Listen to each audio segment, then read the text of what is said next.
كنت مولا فهذا علي مولا، من كنت مولا فهذا علي مولا۔ غدیر خم سجایا جا رہا ہے، غدیر خم سجایا جا رہا ہے، غدیر خم سجایا جا رہا ہے۔ اعوذ باللہ من الشیطان الرجیم، بسم اللہ الرحمن الرحیم۔ ان اللہ وملائکتہ یصلون علی النبی یا ایہا الذین آمنوا صلوا علیہ وسلموا تسلیما۔ اللہم صل علی محمد وآل محمد وعجل فرجہم۔ بسم اللہ الرحمن الرحیم۔ عن جابر بن عبد اللہ الانصاری انہ قال عن فاطمة الزہراء علیہ السلام بنت رسول اللہ صلی اللہ علیہ وآلہ قال سمعت فاطمة انہا قالت دخل علی ابی رسول اللہ صلی اللہ علیہ وآلہ فی بعض الایام فقال السلام علیک یا فاطمة فقلت علیک السلام قال انی اجد فی بدنی ضعفا فقلت له اعوذک باللہ یا ابتاه من الضعف فقال یا فاطمة ایتنی بالکساء الیمانی فغطینی بہ فاتیته بالکساء الیمانی فغطیته بہ وصرت انظر الیہ واذا وجهه يطلع له كأنه البدر في ليلة تمامه وكماله۔ اللهم صل على محمد وآل محمد۔ فما كانت إلا ساعة وإذا بولدي الحسن قد أقبل وقال السلام عليك يا أماه فقلت وعليك السلام يا قرة عيني وثمرة فؤادي فقال يا أماه إني أشم عندك رائحة طيبة كأنها رائحة جدي رسول الله صلى الله عليه وآله فقلت نعم إن جدك تحت الكساء فأقبل الحسن نحو الكساء وقال السلام عليك يا جداه يا رسول الله أتأذن لي أن أدخل معك تحت الكساء فقال وعليك السلام يا ولدي ويا صاحب حوضي قد أذنت لك فدخل معه تحت الكساء۔ اللهم صل على محمد وآل محمد۔ فما كانت إلا ساعة وإذا بولدي الحسين قد أقبل وقال السلام عليك يا أماه فقلت وعليك السلام يا ولدي ويا قرة عيني وثمرة فؤادي فقال لي يا أماه إني أشم عندك رائحة طيبة كأنها رائحة جدي رسول الله صلى الله عليه وآله فقلت نعم إن جدك وأخاك تحت الكساء فدنا الحسين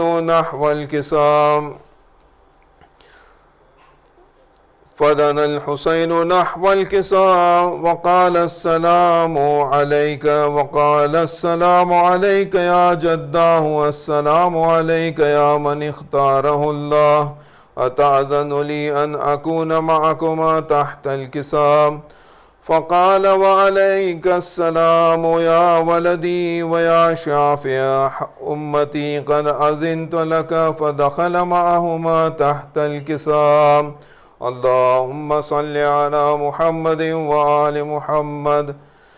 فأقبل عند ذلك أبو الحسن علي بن أبي طالب وقال السلام عليك يا بنت رسول الله فقلت وعليك السلام يا أبا الحسن ويا أمير المؤمنين فقال يا فاطمة إني أشم عندك رائحة طيبة كأنها رائحة أخي وابن عمي رسول الله صلى الله عليه وآله. فقلت نعم، ها هو مع ولديك تحت الكساء. فأقبل علي نحو الكساء وقال السلام عليك يا رسول الله، أتأذن لي أن أكون معكم تحت الكساء؟ قال له وعليك السلام يا أخي ويا صاحب ويا وصي وخليفتي وصاحب لوائي قد أذنت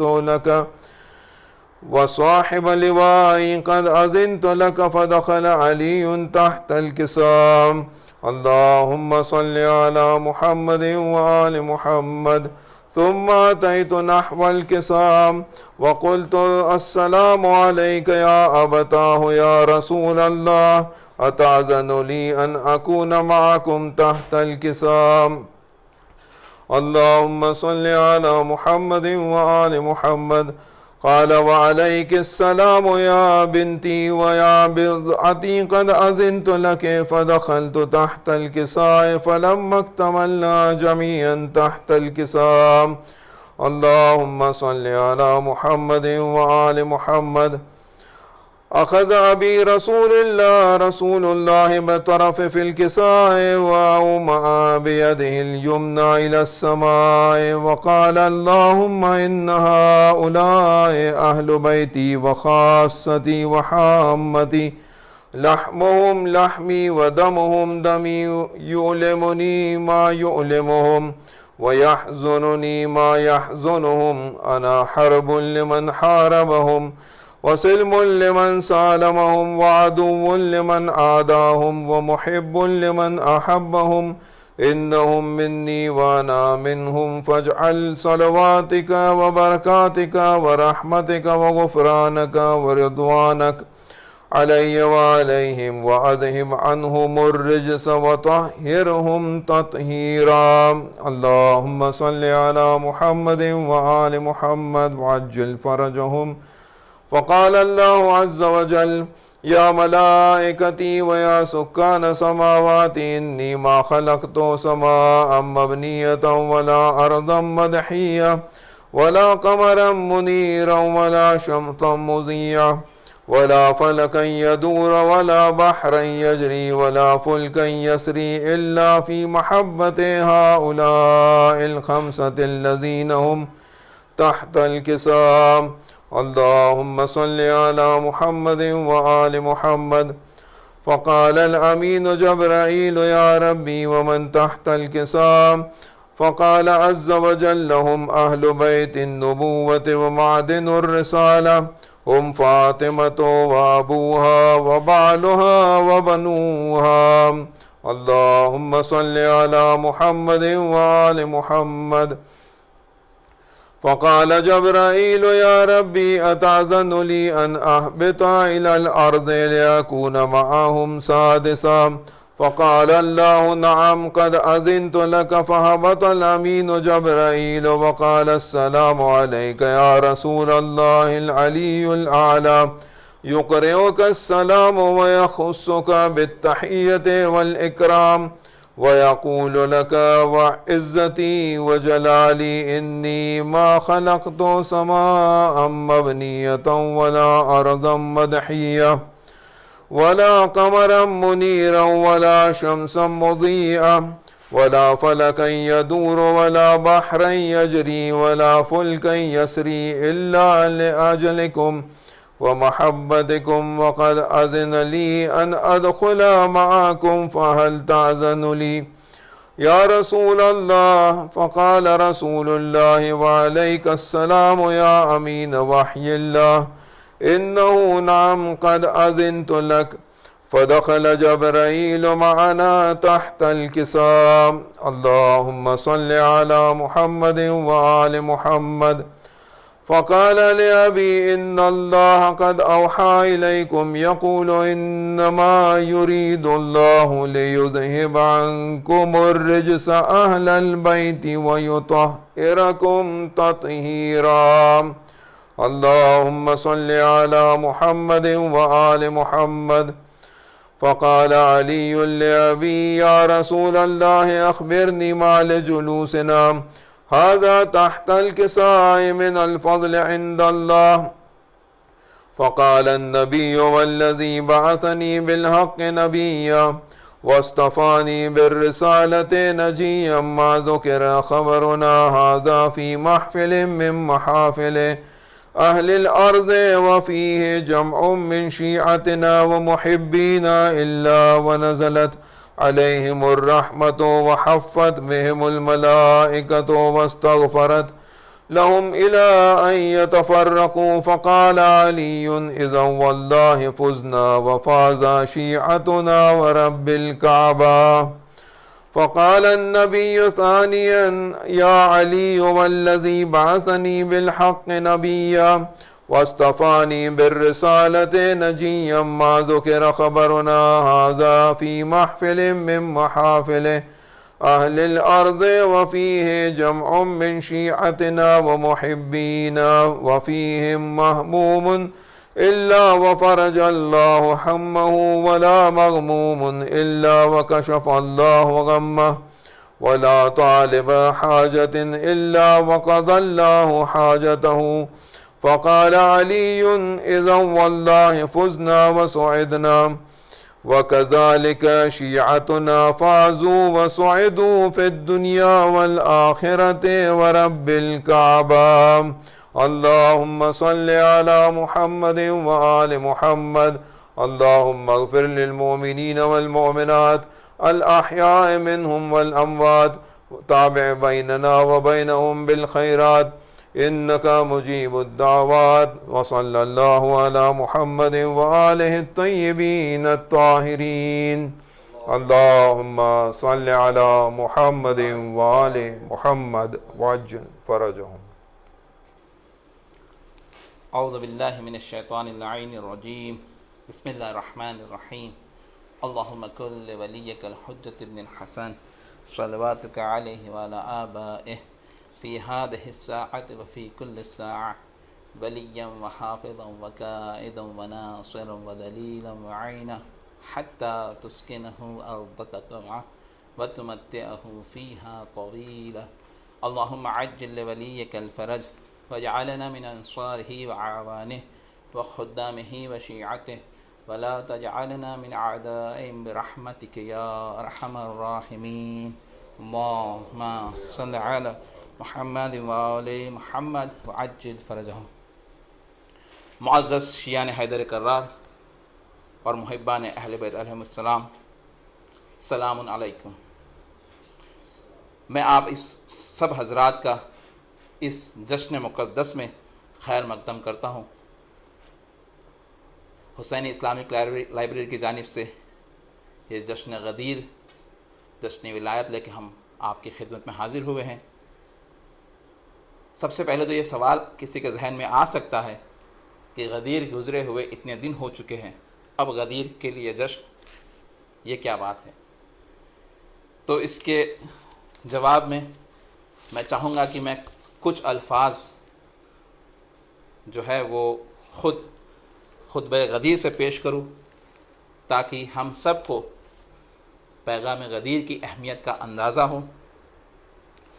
ویسے ایک بات آپ کے گوش گزار کرتا چلوں کہ یقیناً یہ خطبہ جو ہے وہ بہت ہی اہمیت بھرا خطبہ ہے، اور عموماً جب خطبے کی بات ہوتی ہے تو دو چار باتیں جو ہے ہمارے ذہن میں آتی ہیں کہ رسول اکرم صلی اللہ علیہ وآلہ وسلم نے اللہم صل علی محمد وآل محمد وعجل فرجہم، پہلے اپنے مولا ہونے کا سب سے اقرار کیا، سب کو قبول کروایا، اور اس کے بعد امام علیہ السلام کی ولایت کا اعلان کیا، اور آئے اکمال اور آئے بلغ کی بات ہوتی ہے.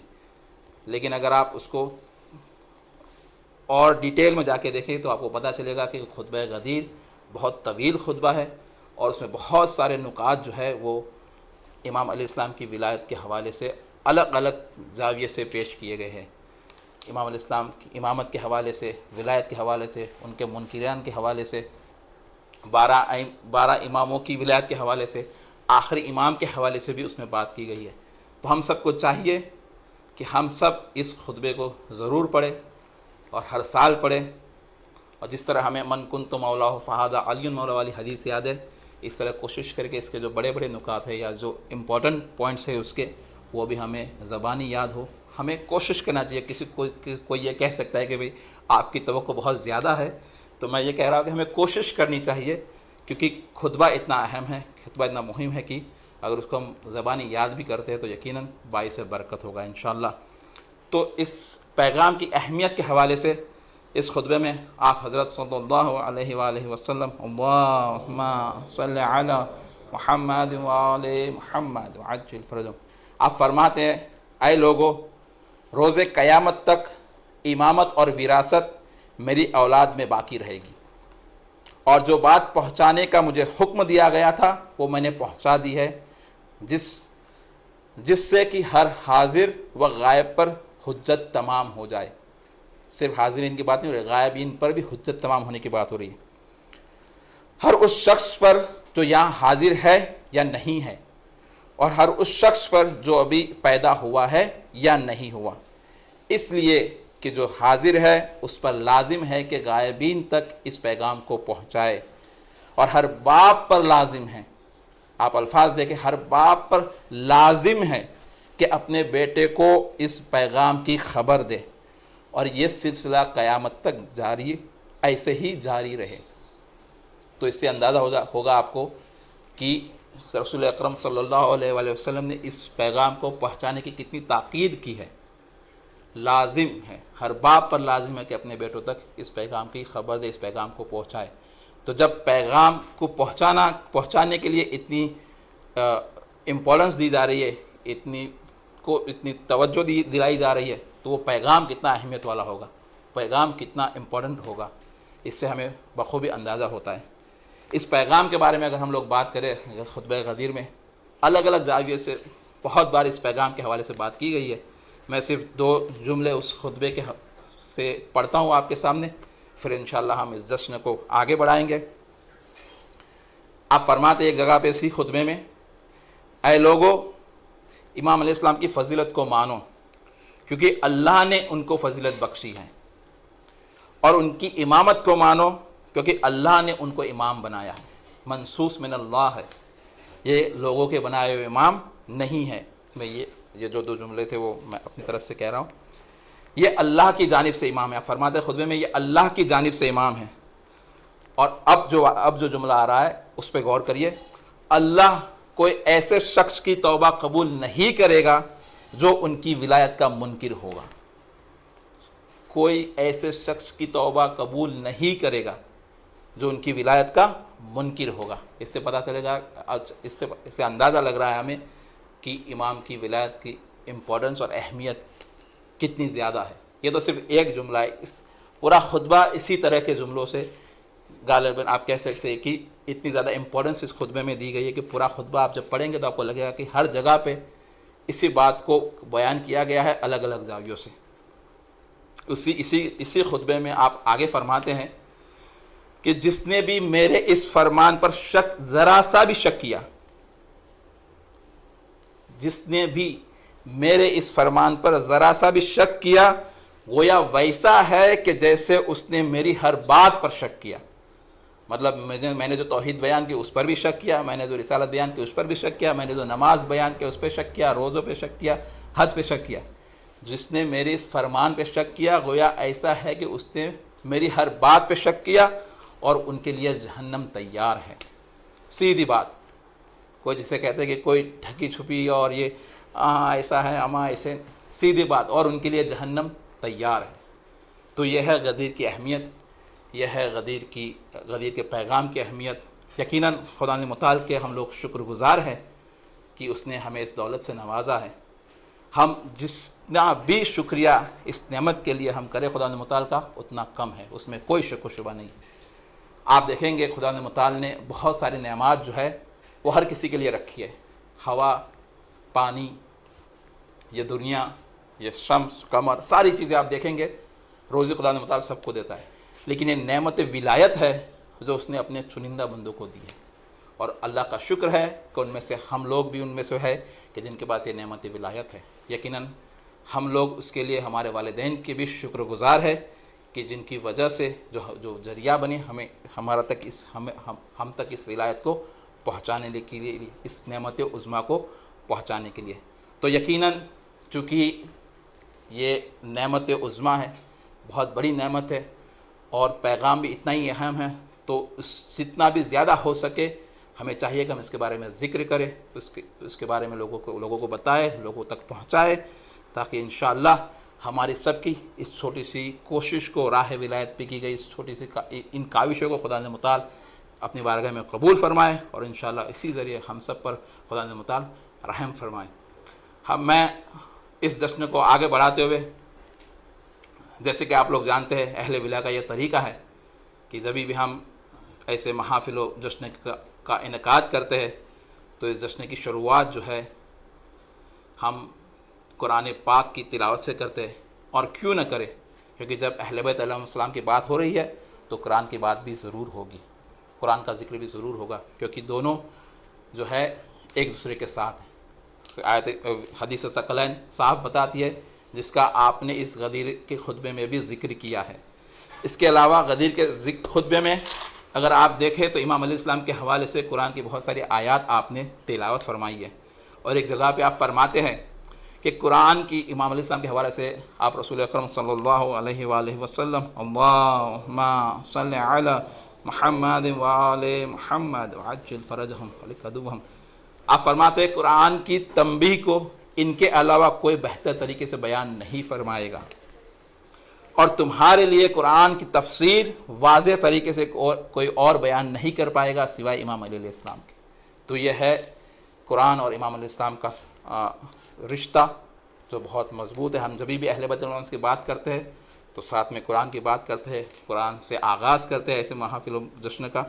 تو میں گزارش کرتا ہوں اپنے برادران سے کہ وہ آئے اور قرآن شریف کی تلاوت بترجمہ و تفسیر کر کے اس جشن کا باقاعدہ آغاز کرے۔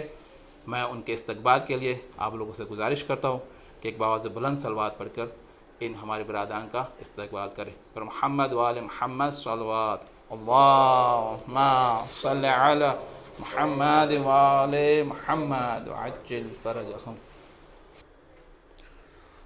اعوذ باللہ من الشیطان الرجیم، بسم اللہ الرحمن الرحیم، فَإِذَا فَرَغْتَ فَانصَبْ وَإِلَىٰ رَبِّكَ فَارْغَب۔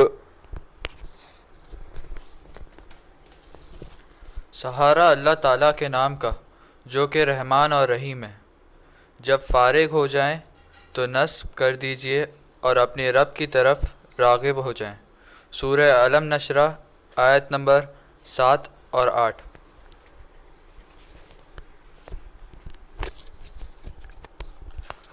تفسیر حضرت امام صادق علیہ السلام اللہم صلی علی محمد وآل محمد وعجل فرجہم سے روایت ہے کہ حضرت رسول اکرم صلی اللہ علیہ وآلہ وسلم اللہم صلی علی محمد وآل محمد وعجل فرجہم نے حج فرمایا، تب یہ آیت نازل ہوئی کہ پش جب اپنے حج سے فارغ ہو جائیں تو علی علیہ السلام اللہم صلی علی محمد وآل محمد وعجل فرجہم کو لوگوں کے لیے مقرر کر دیجئے۔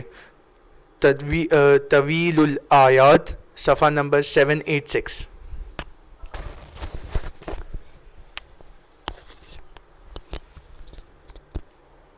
یحلفون باللہ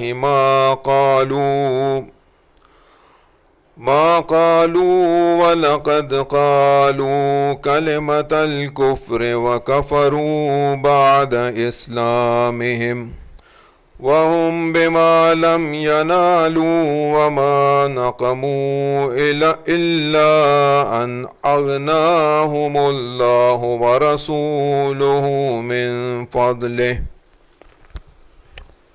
ترجمہ: یہ لوگ اللہ کی قسم کھا کر کہتے ہیں کہ انہوں نے کچھ نہیں کہا، حالانکہ انہوں نے کافرانہ کلمات کہے ہیں اور اسلام کے بعد کفر اختیار کر چکے ہیں۔ ان لوگوں نے جو ارادہ کیا تھا اسے حاصل نہ کر سکے، اور ان کا یہ انتقام صرف اسی لیے ہے کہ اللہ اور اس کے رسول نے انہیں اپنے فضل سے غنی بنا دیا۔ سورہ توبہ آیت نمبر 74۔ تفسیر۔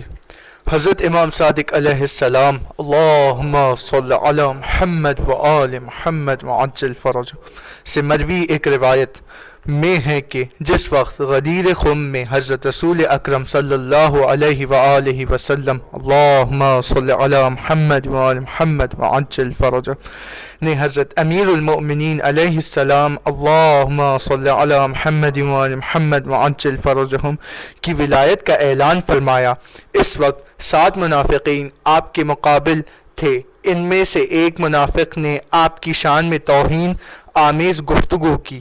پس جناب جبرائیل اس آیت کے ساتھ نازل ہوئے کہ وہ اللہ کی قسم کھا کر کہتے ہیں کہ انہوں نے کچھ نہیں کہا۔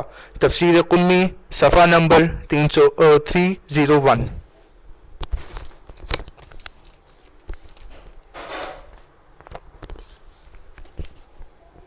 وَإِذْ قَالُوا اللَّهُمَّ إِن كَانَ هَذَا هُوَ الْحَقَّ مِنْ عِنْدِكَ فَأَمْطِرْ عَلَيْنَا حِجَارَةً مِّنَ السَّمَاءِ أَوْ ائْتِنَا بِعَذَابٍ أَلِيمٍ۔ ترجمہ۔ اور جب انہوں نے کہا کہ خدایا اگر یہی تیری طرف سے حق ہے تو ہم پر آسمان سے پتھر برسا یا دردناک عذاب بھیج۔ سورہ انفال آیت نمبر 72۔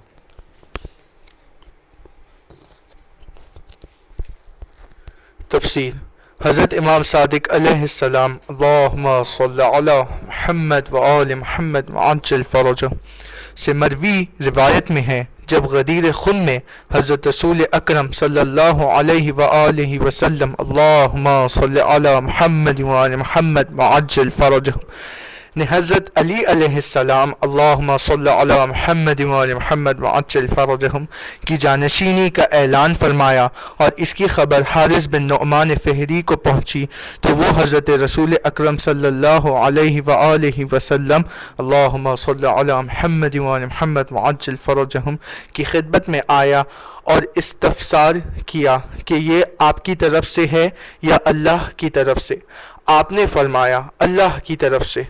پس وہ غصے میں اٹھا اور کہا خدایا جو محمد صلی اللہ علیہ وسلم اللہم صلی علی محمد و آل محمد وعجل فرجہم نے کہا ہے اگر وہ حق ہے تو مجھ پر آسمان سے پتھر برسا۔ ابھی وہ اپنے ناقے تک نہ پہنچا تھا کہ اللہ نے آسمان سے پتھر نازل کیا جو اس کے سر پر لگا اور وہ مر گیا۔ پس اللہ نے آیت نازل فرمائی، مانگنے والے نے کفار کے لیے عذاب کا مطالبہ کیا۔ تفسیر فرات کوفی صفحہ 506۔ برما۔ صدق اللہ العلی العظیم۔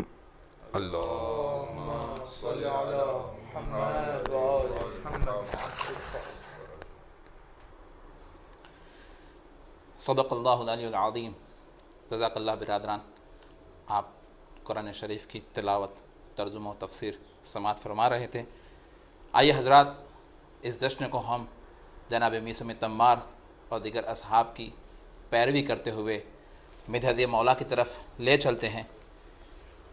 یقیناً اشعار سے جشن جو ہے وہ نوراً علی نور ہو جاتا ہے، بلکہ میں تو کہتا ہوں کہ یہ مداح کے لیے، اس شاعر کے لیے اور اس الفاظ کے لیے باعث فخر ہے کہ ان کو ایسی ہستیوں کے لیے یوز کیا جا رہا ہے، ان کی ہستیوں کے لیے پڑھا جا رہا ہے۔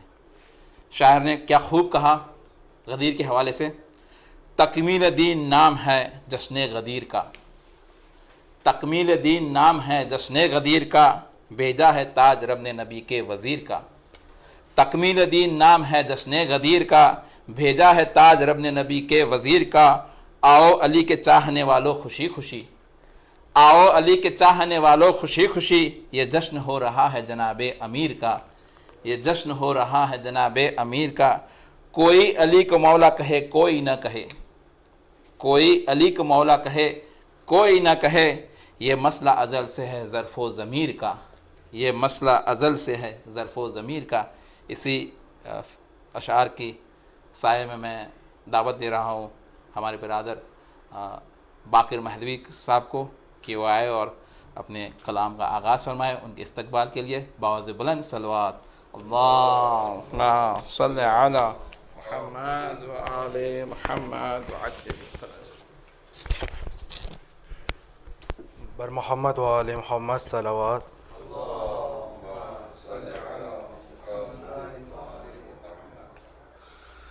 راز ہم پر کھلا غدیر سے ہے،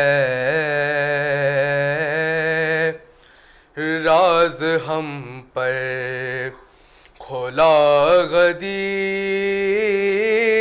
سے ہے،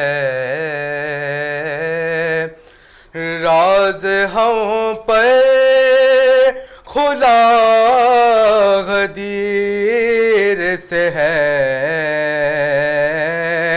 سارا دین خدا غدیر سے ہے، سارا دین خدا غدیر سے ہے، وہ علی کو تو مانتے ہیں مگر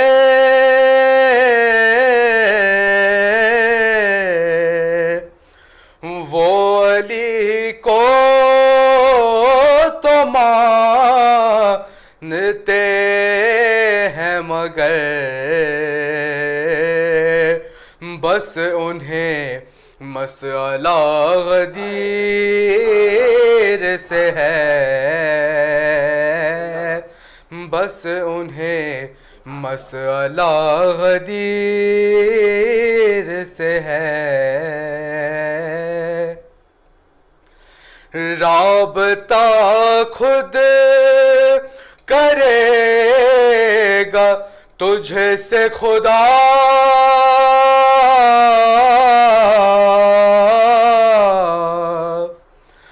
رابطہ خود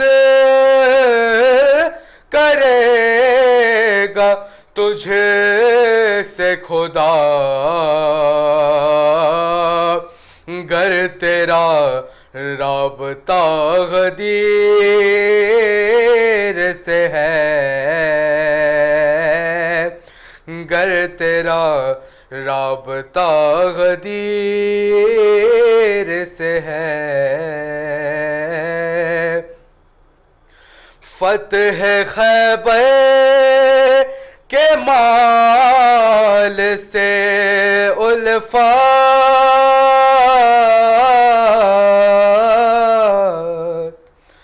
فتح خیبر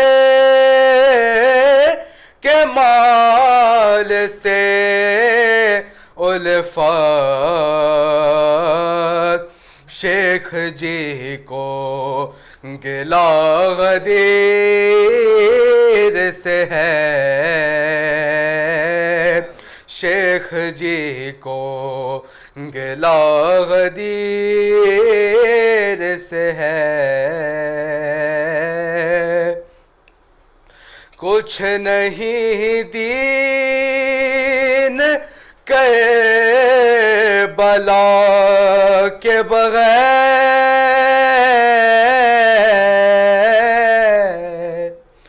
کچھ نہیں دین کربلا کے بغیر،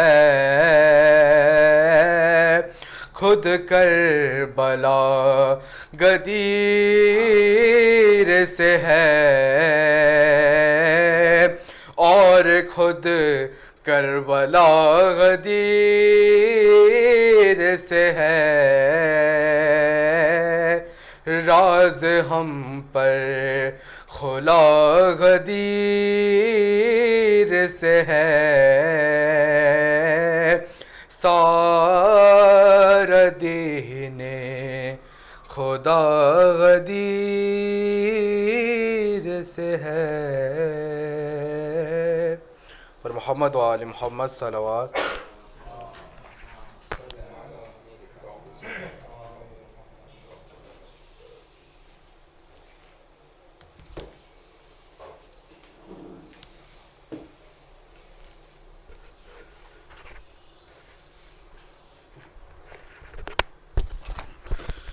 پر محمد و آل محمد صلوات.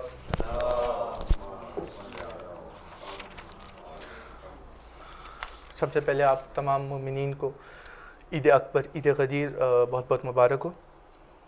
پر محمد و آل محمد صلوات.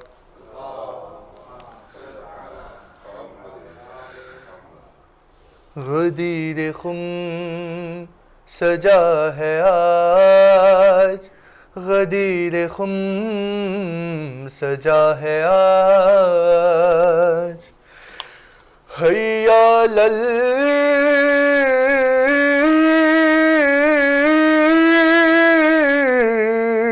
غدیر، تخلیق کائنات کے پل سے غدیر تک، آواز کن فکاں کے محل سے غدیر تک، کیا کیا نہ دیکھے وقت نے جل سے غدیر تک، ایسا مگر نہ دیکھا ازل سے غدیر تک، صحرائے خم عرش کے سارے مکی ہے آج، لگتا ہے آسمان کے اوپر زمیں ہے آج، حیا علی الغدیر، حیا علی الغدیر، حیا علی الغدیر، بولے نبی کے عین فضیلت کا وقت ہے، نفس خدا کے در پہ عبادت کا وقت ہے، وجہ خدا کے رخ کی زیارت کا وقت ہے، دست خدا کے ہاتھ پہ بیعت کا وقت ہے، جلدی کرو کہ آج یہ مہلت تمام ہے، ورنہ تمہاری کل سے عبادت حرام ہے، حیا علی الغدیر، حیا علی الغدیر، حیا علی الغدیر، میں مصطفیٰ ہوں اور میری تصویر ہے علی، میں ہوں کتاب حق میری تفسیر ہے علی، میں پہ کرے خدا میری تاثیر ہے علی، میں دین کی سپر میری شمشیر ہے علی، سایہ ہوں میں علی کا، علی میرا سایہ ہے، لا شیس لا شریک نے ہم کو بنایا ہے، حیا علی الغدیر، حیا علی الغدیر، حیا علی الغدیر، ہر فعل ہر عمل میں میرا رازدہ علی، ہر غام ہر قدم پہ میرا پاسباں علی، معراج کے سفر میں میرا صاحباں علی، میں مہماں تھا رب کا مگر میزباں علی، اپنی کبھی زباں کبھی چہرہ بنا دیا، رب نے بھی مرتضیٰ کو وسیلہ بنا لیا، حیا علی الغدیر،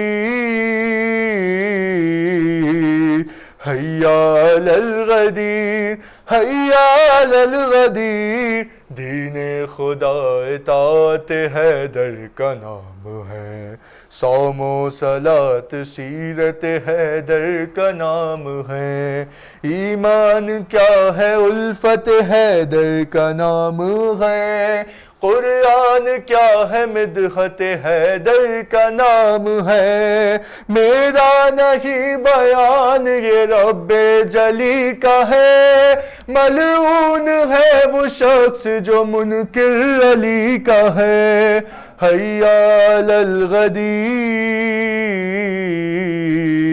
حیا علی الغدیر حیا علی الغدیر، سن لو کہ کائنات کا قبلہ ہے مرتضیٰ، یہ جان لو کہ کعبے کا کعبہ ہے مرتضیٰ، پہچان لو کہ حق کا اجالا ہے مرتضیٰ، میری طرح ہر ایک کا مولا ہے مرتضیٰ، منکر علی کے کلمہ توحید چھوڑ دے، رحمان سے بھی رحم کی امید چھوڑ دے، حیا علی الغدیر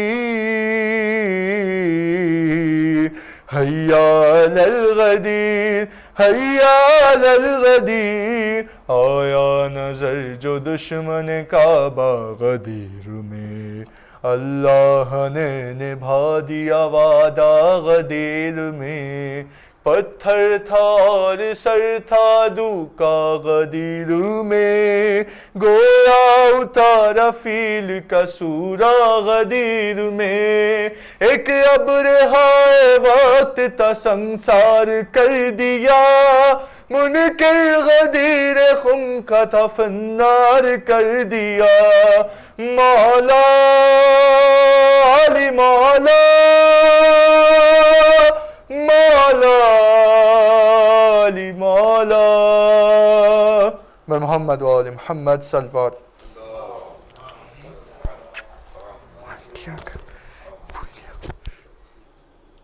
جزاک اللہ برادران، بہت بہترین انداز میں بہترین ترنم کے ساتھ مدحت مولا فرما رہے تھے ہمارے دونوں بردر اصغر عابدی اور بردر باقر مہدوی، خدا متعال ان کی توفیقات میں مزید اضافہ فرمائیں۔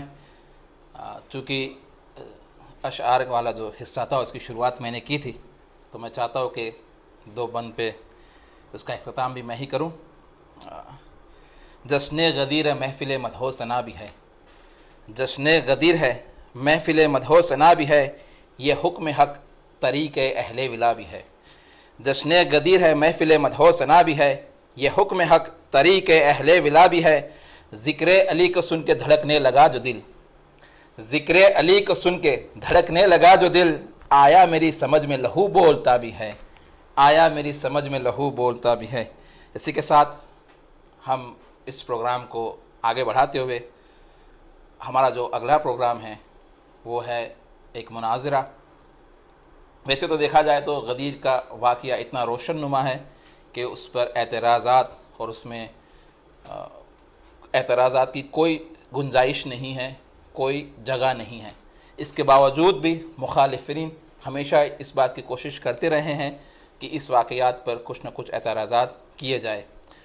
درد دل تو یہ ہے کہ غیر تو غیر اب تو اپنے بھی ان باتوں پر اعتراضات کرتے ہیں۔ ایسے ہی کچھ اعتراضات جو ہمارے ایک شیعہ بھائی کو ہے، اس کے جوابات دینے کے لیے ہم نے یہاں پہ ایک مناظرہ پیش کر رہے ہیں، اور اس مناظرے کو پیش کرنے کے لیے میں گزارش کرتا ہوں برادر رضا اینڈ برادر مہدی سے کہ وہ آئے اور اپنے مناظرے کو سامعین کے لیے اور ناظرین کے لیے پیش کریں۔ ان کے استقبال کے لیے بآواز بلند صلوات، اللہم صلی علی محمد و آل محمد وعجل فرجہم۔ السلام علیکم۔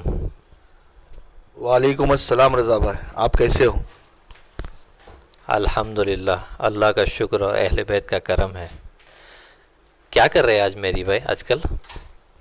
رضا بھائی ابھی جسٹ کچھ دنوں پہلے عید غدیر کا جشن کیا، نئے کپڑے پہنے تھے، نئے جوتے پہنے تھے۔ ابھی جسٹ کچھ دن پہلے موبائلہ کا جشن کیا، نئے کپڑے پہن کے گھومے۔ ماشاءاللہ، تو آپ تیار ہو کر زینت کر کے عید غدیر کا جشن منانے گئے تھے۔ کیا آپ کو پتہ ہے اس کا ثواب کتنا ہے؟ رضا بھائی ثواب تو نہیں پتہ، خالی اتنا پتہ ہے کہ امام علیہ السلام کی خوشی میں زینت کرنا، اس کا کچھ نہ کچھ ثواب تو ضرور ہوگا۔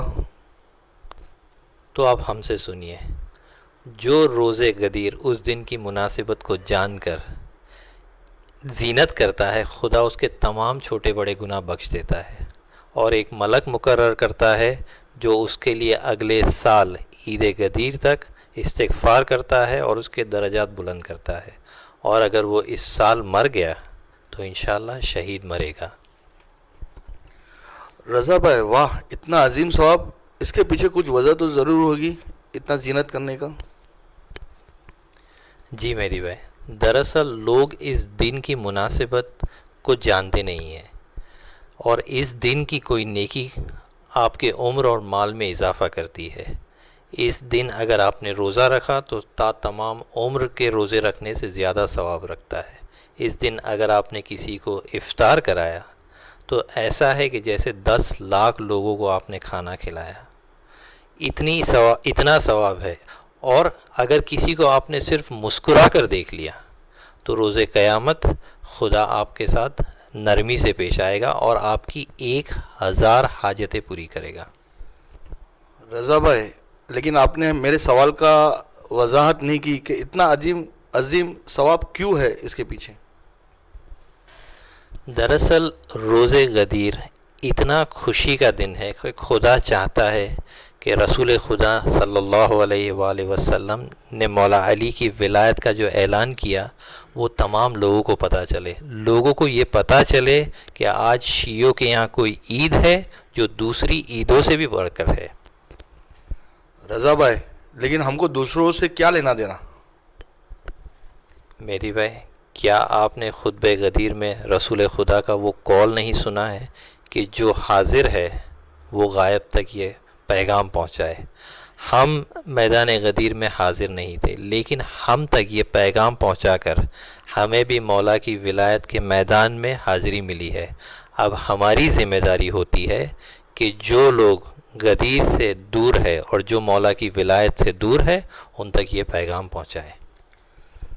رضا بھائی آپ کی باتیں تو بڑی فلسفانہ لگ رہی ہے، لیکن اس میں کیا پیغامات اور پوشیدہ ہے؟ اگر آپ نے واقع غدیر پڑھا ہوتا یا اس پیغام میں یہ ہے کہ آپ نے اگر قرآن مجید کی سورہ عصر کی آیت پڑھی ہے جو کہتی ہے بسم اللہ الرحمن الرحیم وتواصوا بالحق. یہاں پہ امام علیہ السلام اس قرآن مجید کی اس آیت کی تفسیر میں کہتا ہے کہ حق سے مراد ولایت علی علیہ السلام ہے. اب یہ ہماری ذمہ داری ہوتی ہے کہ ہم اس ولایت کو اپنے بچوں تک اور جو منکر ولایت تک ہے ان کو تاکید کرے، یعنی صرف ان تک یہ پیغام پہنچائے ہی نہ بلکہ اس کی تاکید بھی کرے. رضا بھائی یہ آپ نے تو کوئی نیا نقطہ پیش کیا. ہماری ذمہ داری بنتی دوسروں تک پہنچانا. اگر آپ واقع غدیر پڑھتے تو آپ دیکھتے اس پیغام رسول صلی اللہ علیہ وآلہ وسلم کے پیغام میں کافی سارے پیغامات پوشیدہ ہے. مثلاً کیسے پیغامات پوشیدہ ہیں؟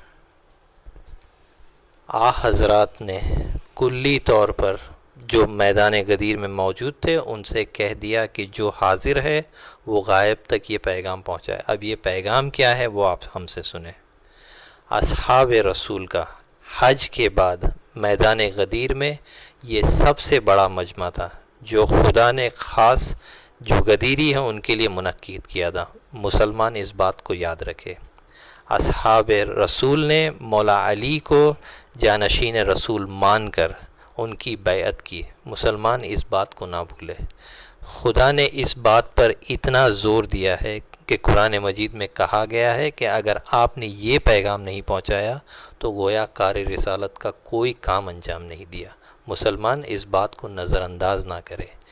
پیغام غدیر پہنچانے کے بعد رسول خدا صلی اللہ علیہ وآلہ وسلم نے مولا علی علیہ السلام کے دشمن کو اور مولا علی علیہ السلام کو چھوڑ دینے والوں کے لیے بد دعا کی. لہذا مسلمان کو چاہیے کہ وہ مولا علی کے دشمن کے لیے سے بیزاری اختیار کرے اور ان کے لیے بد دعا کرے.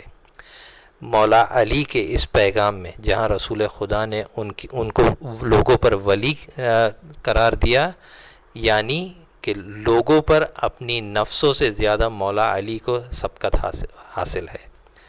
تو ہمیں چاہیے کہ ہم مولا علی کو ایسا مانیں جیسا رسول خدا چاہتے ہیں. میری بھائی اتنے پیغامات ٹھیک ہے یا اور بھی پیغامات کے لیے وضاحت کریں ہم آپ؟ جی رضا بھائی اور بھی ذرا وضاحت کیجئے، ہمارے علم میں اضافہ ہوگا انشاءاللہ.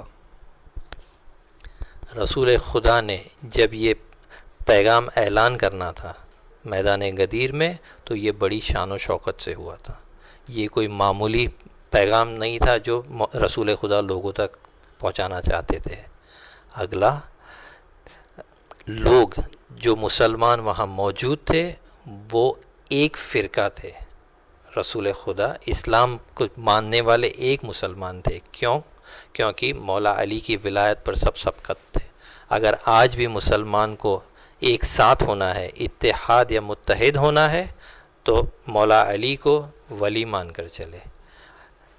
وَإِن لَمْ تَفْعَلْ کا فقرہ قرآن مجید میں جو آیا ہے وہ اس بات کی سنگینی کا اظہار کرتا ہے. اب ہماری ذمہ داری ہوتی ہے کہ ہم اس پیغام کو لوگوں تک پہنچائیں، کیونکہ اگر ہم نے نہیں پہنچایا تو امر بالمعروف کا کوئی بھی کام ہم نے انجام نہیں دیا. اور آخری 2 نقطے اس میں رسول خدا نے مولا علی کے بعد ان کے بعد کے 11 اماموں کا بھی ذکر کیا ہے. اور آخری حضرت بقیت اللہ عجل اللہ تعالی فرجہ شریف کا تذکرہ اس خطبے میں اس بات کی وضاحت کرتا ہے کہ وہ مولا علی علیہ السلام کے آخری جانشین ہے. رضا بھائی ٹھیک ہے، اتنے سارے پیغامات تھے، ہمیں تو پتہ نہیں تھا، لیکن آج کے تاریخ میں قرآن مجید سبھی کے پاس ہے اور کعبہ سبھی جاتے ہیں، تو اس میں اتحاد کیوں نہیں ہے مسلمانوں میں؟ میری بھائی اس سے پہلے ہم آپ کو ایک اور بات وضاحت کر دیتے ہیں. اس وقت میدان غدیر میں تقریباً 1 لاکھ سے زیادہ کا مجمع موجود تھا، لیکن اگر آپ کتاب اٹھا کر دیکھ لیں تو صرف 110 یا اس سے کچھ زیادہ اصحاب رسول نے اس خطبے کو نقل کیا ہے. اگر سارے لوگ اس بات کو نقل کرتے، مطلب 1 لاکھ سے زیادہ لوگ اگر خطبہ غدیر کو نقل کرتے تو آج مسلمان اس ذلت کا شکار نہ ہوتا. اور اب آپ کا یہ سوال کہ بھائی لوگ قرآن تو ہر ایک کے پاس ہے، کعبہ تو ہر ایک جاتا ہے، ہم آپ سے یہی پوچھتے ہیں کہ کیا آپ کے گھر میں قرآن مجید ہے؟ کیا آپ خانہ کعبہ گئے ہو؟ یہ بات واضح ہے کہ ہر مسلمان کے گھر میں، چاہے وہ صرف نام کا مسلمان ہو یا آپ کی طرح کوئی مومن بندہ ہو، اس کے گھر میں قرآن مجید کی ہے، اور ہر فرقے کا مسلمان جاتا ہے. لیکن آج بھی لوگوں میں تفرقہ ہے. کیونکہ دامن علی علیہ السلام کو چھوڑ دیا ہے. جی بالکل، آپ کی بات تو صحیح ہے. مولا علی علیہ السلام کو سبھی مانتے ہیں، تو اتحاد تو ہونا چاہیے. کوئی پہلے نمبر پہ مانتا ہے تو کوئی چوتھے نمبر پہ مانتا ہے. صحیح ہے آپ کی بات، کوئی پہلے نمبر پہ مانتا ہے تو کوئی چوتھے نمبر پہ. اگر آپ کو میری کچھ نقاط جو میں نے پیغام غدیر سے آپ کو دیے، اس میں ایک نقطہ یہ تھا کہ رسول خدا نے مولا علی کو ان لوگوں کی نفسوں پر مولا علی زیادہ سبقت رکھتے تھے، یا مولا علی ان کے نفسوں پر ان سے زیادہ حق رکھتے تھے. کیا مولا علی کو ہم اس طرح مانیں جیسے ہمارا من چاہے، یا اس طرح مانیں جیسے رسول خدا صلی اللہ علیہ وآلہ وسلم مانتے تھے؟ اور کیا مسلمان اپنے آپ پر مولا علی کو اپنے سے زیادہ حق دیتے ہیں؟ کیونکہ رسول خدا کا تو یہی پیغام تھا. جی بالکل، آپ کی بات صحیح ہے. ہمیں رسول خدا صلی اللہ علیہ وآلہ وسلم کے مطابق ماننا چاہیے. اگر مانتی تو آج کے مسلمان ذلت کے شکار نہ ہوتے. صحیح. اگر ہم اس طرح علی علیہ السلام کو مانتے جس طرح رسول خدا صلی اللہ علیہ وآلہ وسلم نے کہا ہے، تو 1400 سال پہلے مسلمان دوسرے سیاروں پہ بستیاں بسا چکے ہوتے، جس کے آج کے سائنسدان کوشش کر رہے. کیونکہ مولا علی کا قول ہے کہ زمین کے راستوں سے میں آسمان کے راستوں کو زیادہ جانتا ہوں. بالکل رضا بھائی، تو آپ کی باتوں سے تو یہ خلاصہ ہو گیا کہ ہمیں رسول خدا صلی اللہ علیہ وآلہ وسلم کے بعد مولا علی کو خلیفہ ماننا چاہیے. میری بھائی ایک اور بات کہوں آپ سے؟ جی بالکل کہیے. رسول خدا صلی اللہ علیہ وآلہ وسلم کا ایک اور حدیث جو ہر مسلمان کتاب میں موجود ہے کہ علی تمہاری نسبت مجھ سے اسی طرح ہے جس طرح ہارون کی موسیٰ سے تھی، سوائے اس کے کہ میرے بعد کوئی نبی نہیں ہوگا۔ جی یہ مشہور حدیث تو سنی ہوئی ہے ہم نے۔ کیا آپ کو پتہ ہے امت موسیٰ نے جناب ہارون کے ساتھ کیا کیا؟ جی نہیں رضا بھائی۔ حضرت موسیٰ کے 9 معجزات دیکھنے والی قوم، دریائے نیل کو شگاف کر کے اس سے پار کرنے والی امت، جب حضرت موسیٰ ان لوگوں کے درمیان سے 40 دن کے لیے غائب ہوئے تو لوگوں نے، امت موسیٰ نے جناب ہارون کو چھوڑ دیا اور دوسروں کے ارد گرد جمع ہو گئے، یہاں تک کہ حضرت ہارون کو قتل کرنے کی بھی کوشش کی گئی۔ یہ میں نہیں کہتا، قرآن میں جناب ہارون علیہ السلام کا بیان ہے۔ تو جو امت موسیٰ نے جناب ہارون کے ساتھ کیا وہ مولا علی کے ساتھ بھی ہوا ہے۔ استغفر اللہ، امت موسیٰ نے ایسا بھی کیا تھا؟ جی، اور رسول خدا کی ایک اور حدیث جو کہ ہے کہ جو بنی اسرائیل کرے گی وہ میری قوم بھی کرے گی، کہ یہ بھی ایک روایت ہے۔ جب جناب موسیٰ کوہ طور سے لوٹ کر آئے 40 دن بعد تو ان کی قوم کی وہ حالت تھی جو ناقابل بیان ہے۔ جب وارث امیر المومنین حضرت بقیت اللہ عجل اللہ تعالی فرجہ شریف لوٹ کر آئیں گے تو دودھ کا دودھ اور پانی کا پانی کر دیں گے۔ بارگاہ خداوندی میں دعا گو ہے کہ مظلوم غدیر کی آخری حجت حضرت بقیت اللہ صاحب العصر والزمان عجل اللہ تعالی فرجہ الشریف کا جلد سے جلد ظہور ہو اور ہمیں ان کے اعوان و انصار میں شمار کرے۔ آمین۔ جزاک اللہ رضا بھائی، جزاک اللہ، بہت خوب، خدا فی امان اللہ۔ جزاک اللہ برادران، جیسے کہ آپ نے دیکھا کہ ہمارے برادر بہترین انداز سے دوسرے برادر کے سوالات اور اشکالات کے جواب دے رہے تھے۔ اس مناظرے کی شروعات میں غدیر کو منانے کے حوالے سے کچھ باتیں ہوئی، اس کی اہمیت بتائی گئی، اس کا ثواب بتایا گیا۔ تو میری بھی آپ سے گزارش ہے، اس بار تو چونکہ اب غدیر گزر چکی ہے، لیکن اگلے سال کے غدیر کے لیے ہم ابھی سے یہ طے کر کے رکھے کہ ہم لوگ سب سے بہتر عید جب منائیں گے تو لگے گا کہ یہ بہترین عید ہے شیعوں کی۔ مثلا اگر ہم اپنے بچوں کو عید الفطر پہ نیا لباس لے کے دیتے ہیں تو غدیر پہ اس سے بہتر لباس دیں۔ اگر ہم بچوں کو عید الفطر پہ عیدی دیتے ہیں تو ان کی غدیر کی عیدی عید الفطر کی عیدی سے زیادہ ہو۔ اسی طرح کچھ دوسرے تحفے ہیں، اگر رشتہ داروں کو کچھ تحفے دیتے ہیں ہم سال میں کسی دوسرے دن، تو کوشش کریں کہ ہم غدیر کے دن دیں اور بہتر سے بہتر تحفہ، بہتر سے بہتر عیدی دیں، تاکہ معاشرے میں بھی عید غدیر عام ہو اور مخالفین کو بھی پتہ چلے کہ شیعہ نے حیدر کرار عید غدیر کو یقیناً بڑی عید مانتے ہیں۔ اس میں کوئی شک و شبہ نہیں، آپ لوگ بخوبی جانتے ہیں کہ سب سے بڑی عید ہے اور اس کے لیے احادیث موجود ہے، لیکن اس کو عملی جامہ پہنانے کی ضرورت ہے۔ ہم دیکھتے ہیں کہ آتی ہے عید، 2 جشن ہوتے ہیں، میں کوئی گلا شکوہ نہیں کر رہا ہوں، لیکن ہمیں کوشش کرنی چاہیے کہ اتنے بہتر طریقے سے ہم عید کو منائیں کہ کوئی منکر ولایت عید غدیر کے خلاف بولنے کا سوچ بھی نہ سکے۔ بولنے کی تو دور کی بات ہے، اتنا عام ہو معاشرے میں، اتنے بہتر طریقے سے یہ عید ہو، ایک سما بنے، جسے کہتے ہیں ماحول سازی ہو، جسے کہتے ہیں کہ لوگوں کو پتہ چلے کہ شیعوں کی عید آ رہی ہے۔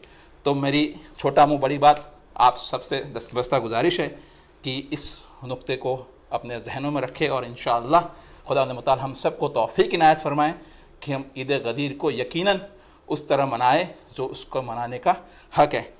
ناظرین، ہم پروگرام کو آگے بڑھاتے ہوئے ہمارا جو اگلا پروگرام ہے وہ تقریر کا ہے۔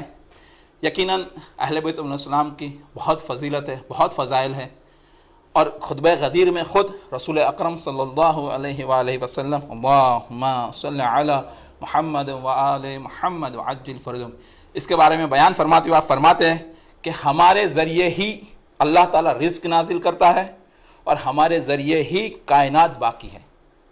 اس سے آگے سنیں، اور جو کوئی میرے اس فرمان کو رد کرے گا وہ ملعون ہے، مغضوب ہے، مغضوب ہے، لعنت کی ہے آپ نے. یہ اہمیت، یہ اہل بیت علیہ السلام کی فضیلت ہے کہ ان کے ذریعے ہی رزق نازل ہوتا ہے، ان کے ذریعے ہی یہ کائنات باقی. آپ بخوبی جانتے ہیں. ایسے ہی کچھ اور معروضات عید غدیر کے حوالے سے، غدیر کے خطبے کے حوالے سے اور اہل بیت علیہ السلام کے فضائل کے حوالے سے کچھ اور معروضات پیش کرنے کے لیے میں انتہائی ادب و احترام کے ساتھ گزارش کرتا ہوں مولانا سید ستوت حیدر زیدی صاحب سے کہ وہ آئے اور اپنی تقریر سے مومنین کے ایمان ولایت میں مزید تقویت بخشے. ان کے استقبال کے لیے بآواز بلند صلوات. اللہم صلی علی محمد وآل محمد وعجل فرج. اعوذ باللہ من الشیطان الرجیم. بسم اللہ الرحمن الرحیم. الحمد للہ رب العالمین والصلاة والسلام علی اشرف الانبیاء والمرسلین. الحمد للہ الذی جعلنا فی امت حبیبہ وخلیلہ محمد المصطفى رب العالمین الذي ربنا في زمرة اولیاء ولیہ ووصیہ علی المرتضى الرحمن الرحیم الذي نور قلوبنا بمحبت حسن المجتبى وبمودة الحسین الشہید بکربلاء مالک یوم الدین الذي ملک علیا زین العابدین بالامامة والہدى.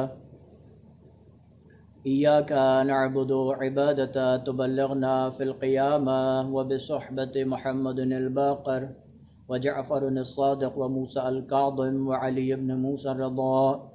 وإياك نستعين كما استعان بك محمد التقي وعلي النقي اللذا إنهما من أهل المجد والهدى.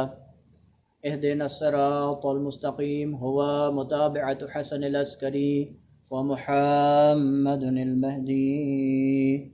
اللهم صل على محمد وآل محمد وعجل فرجهم. صراط الذين أنعمت عليهم غير المغضوب عليهم ولا الضالين والمنكرين من أهل البدعة والهدى. ثم الصلاة والسلام على أشرف الأنبياء والمرسلين خاتم النبيين مولانا ومولى الكونين جد الحسن والحسين أبي القاسم محمد. اللهم صل على محمد وآل محمد وعجل فرجهم. رب اشرح لي صدري ويسر لي أمري واحلل عقدة من لساني يفقهوا قولي. ربنا تقبل منا إنك أنت السميع العليم.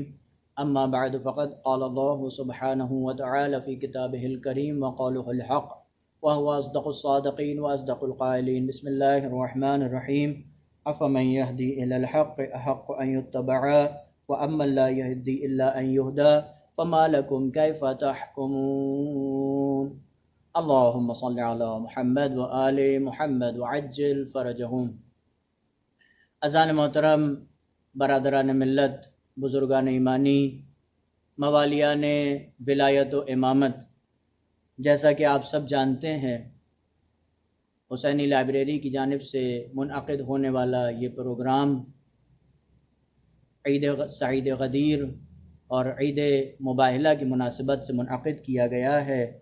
لہٰذا میں تمامی کارکنان، تمامی حامیان و موالیان ولایت و امامت کی جانب سے، آپ تمامی ناظرین اکرام کی جانب سے اپنے وقت کے زندہ امام زمان عجل اللہ تعالی فرجہ الشریف کی خدمت میں ان دونوں آیات کی تہنیت و تبریک عرض کرتا ہوں اور بارگاہ پروردگار عالم میں دعا کرتا ہوں کہ پروردگارہ ہمیں اہل بیت علیہم السلام کے دامن سے ہمیشہ متمسک فرمائے، قرآن اور اہل بیت علیہم السلام کی تعلیمات پر عمل کرنے کی توفیق نصیب فرمائے.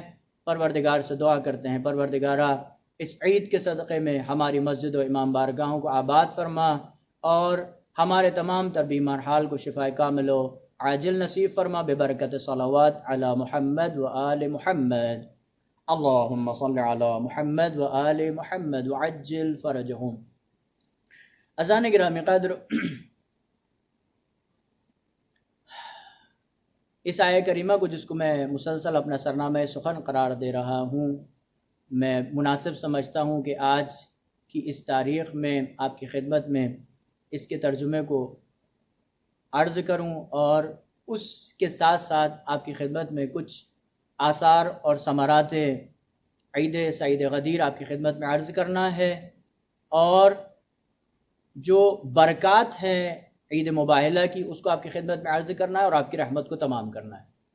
پروردگار عالم قرآن مجید میں ارشاد فرماتا ہے أَفَمَن يَهْدِي إِلَى الْحَقِّ أَحَقُّ أَن يُتَّبَعَ، کیا وہ جس کو ہم نے ہدایت کر دی ہے، جس کو ہم نے خلیفہ بنا دیا، جس کو ہم نے نبی بنا دیا، جس کو ہم نے ہادی بنا دیا، تمہارے پر لازم ہے کہ تم اس کی اطاعت کرو۔ احق ان یتبع، تو وہ برحق ہے کہ اس کی اطاعت کی جائے۔ وَأَمَّن لَا يَهْدِي إِلَّا أَن يُهْدَىٰ فَمَا لَكُمْ كَيْفَ تَحْكُمُونَ، مگر یہ کہ وہ لوگ جو کہ خود ہدایت کے محتاج ہیں، وہ لوگ جو خود گمراہ ہیں، وہ لوگ جو ہدایت کی جن کو ضرورت ہے، تمہیں کیا ہو گیا ہے کہ تم کیسے کیسے لوگوں کی پیروی کر رہے ہو، تم کیسے کیسے لوگوں کی اطاعت کر رہے ہو، کیسے کیسے لوگوں کی اتباع کر رہے ہو۔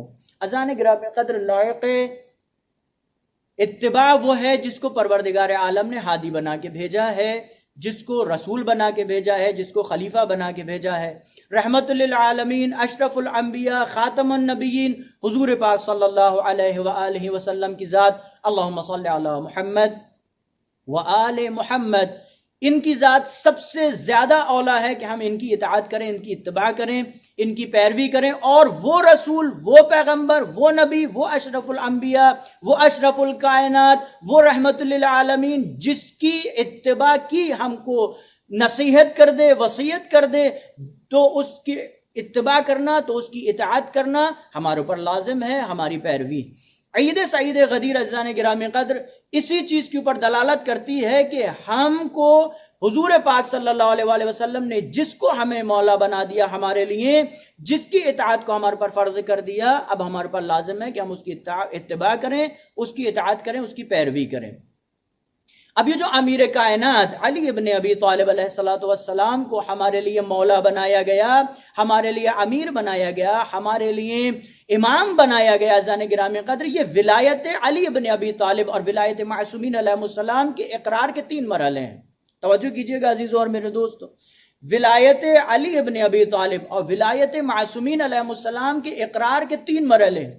پہلا مرحلہ یہ ہے کہ ہم زبان سے ظاہری طور پر ولایت علی ابن ابی طالب اور ولایت معصومین علیہ السلام کا اقرار کریں، یہ پہلا مرحلہ ہے، یہ سطحی مرحلہ ہے کہ انسان معصومین علیہ السلام کی ولایت کا قائل ہو جائے، صرف زبان اس کی گواہی دے کہ یہ علی ابن ابی طالب اور معصومین علیہ السلام کی ولایت کا اقرار کرتا ہے، اس کے اعمال اور اس کے کردار اس چیز کی گواہی نہیں دیتے ہیں، لیکن زبان سے یہ انسان معصومین علیہ السلام کی ولایت کی گواہی دیتا ہے۔ تو پہلا مرحلہ زبان سے ظاہری طور پر ولایت اہل بیت علیہ السلام کو قبول کر لینا، ایکسیپٹ کر لینا، مان لینا۔ دوسرا مرحلہ اس سے کہیں زیادہ بڑھ کر ہے، وہ کیا ہے؟ معصومین علیہ السلام، اس مرحلے میں 4 چیزیں آتی ہیں۔ پہلا مرحلہ معصومین علیہ السلام کی معرفت، سب سے اہم ترین چیز ہے۔ دوسری چیز مودت، تیسری اطاعت، چوتھی نصرت۔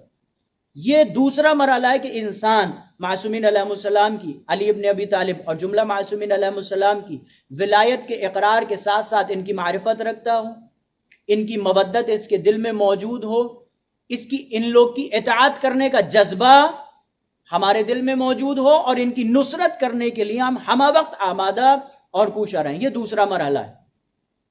اس کے بعد ایک تیسرا مرحلہ جو اس سے زیادہ بڑھ کر ہے اور جو اس سے زیادہ اہمیت اور فضیلت کا متحمل ہے، وہ کیا ہے؟ تیسرا مرحلہ یہ ہے صبر و استقامت کے ساتھ میں ان کی اطاعت اور نصرت اور ہمراہی کرنا۔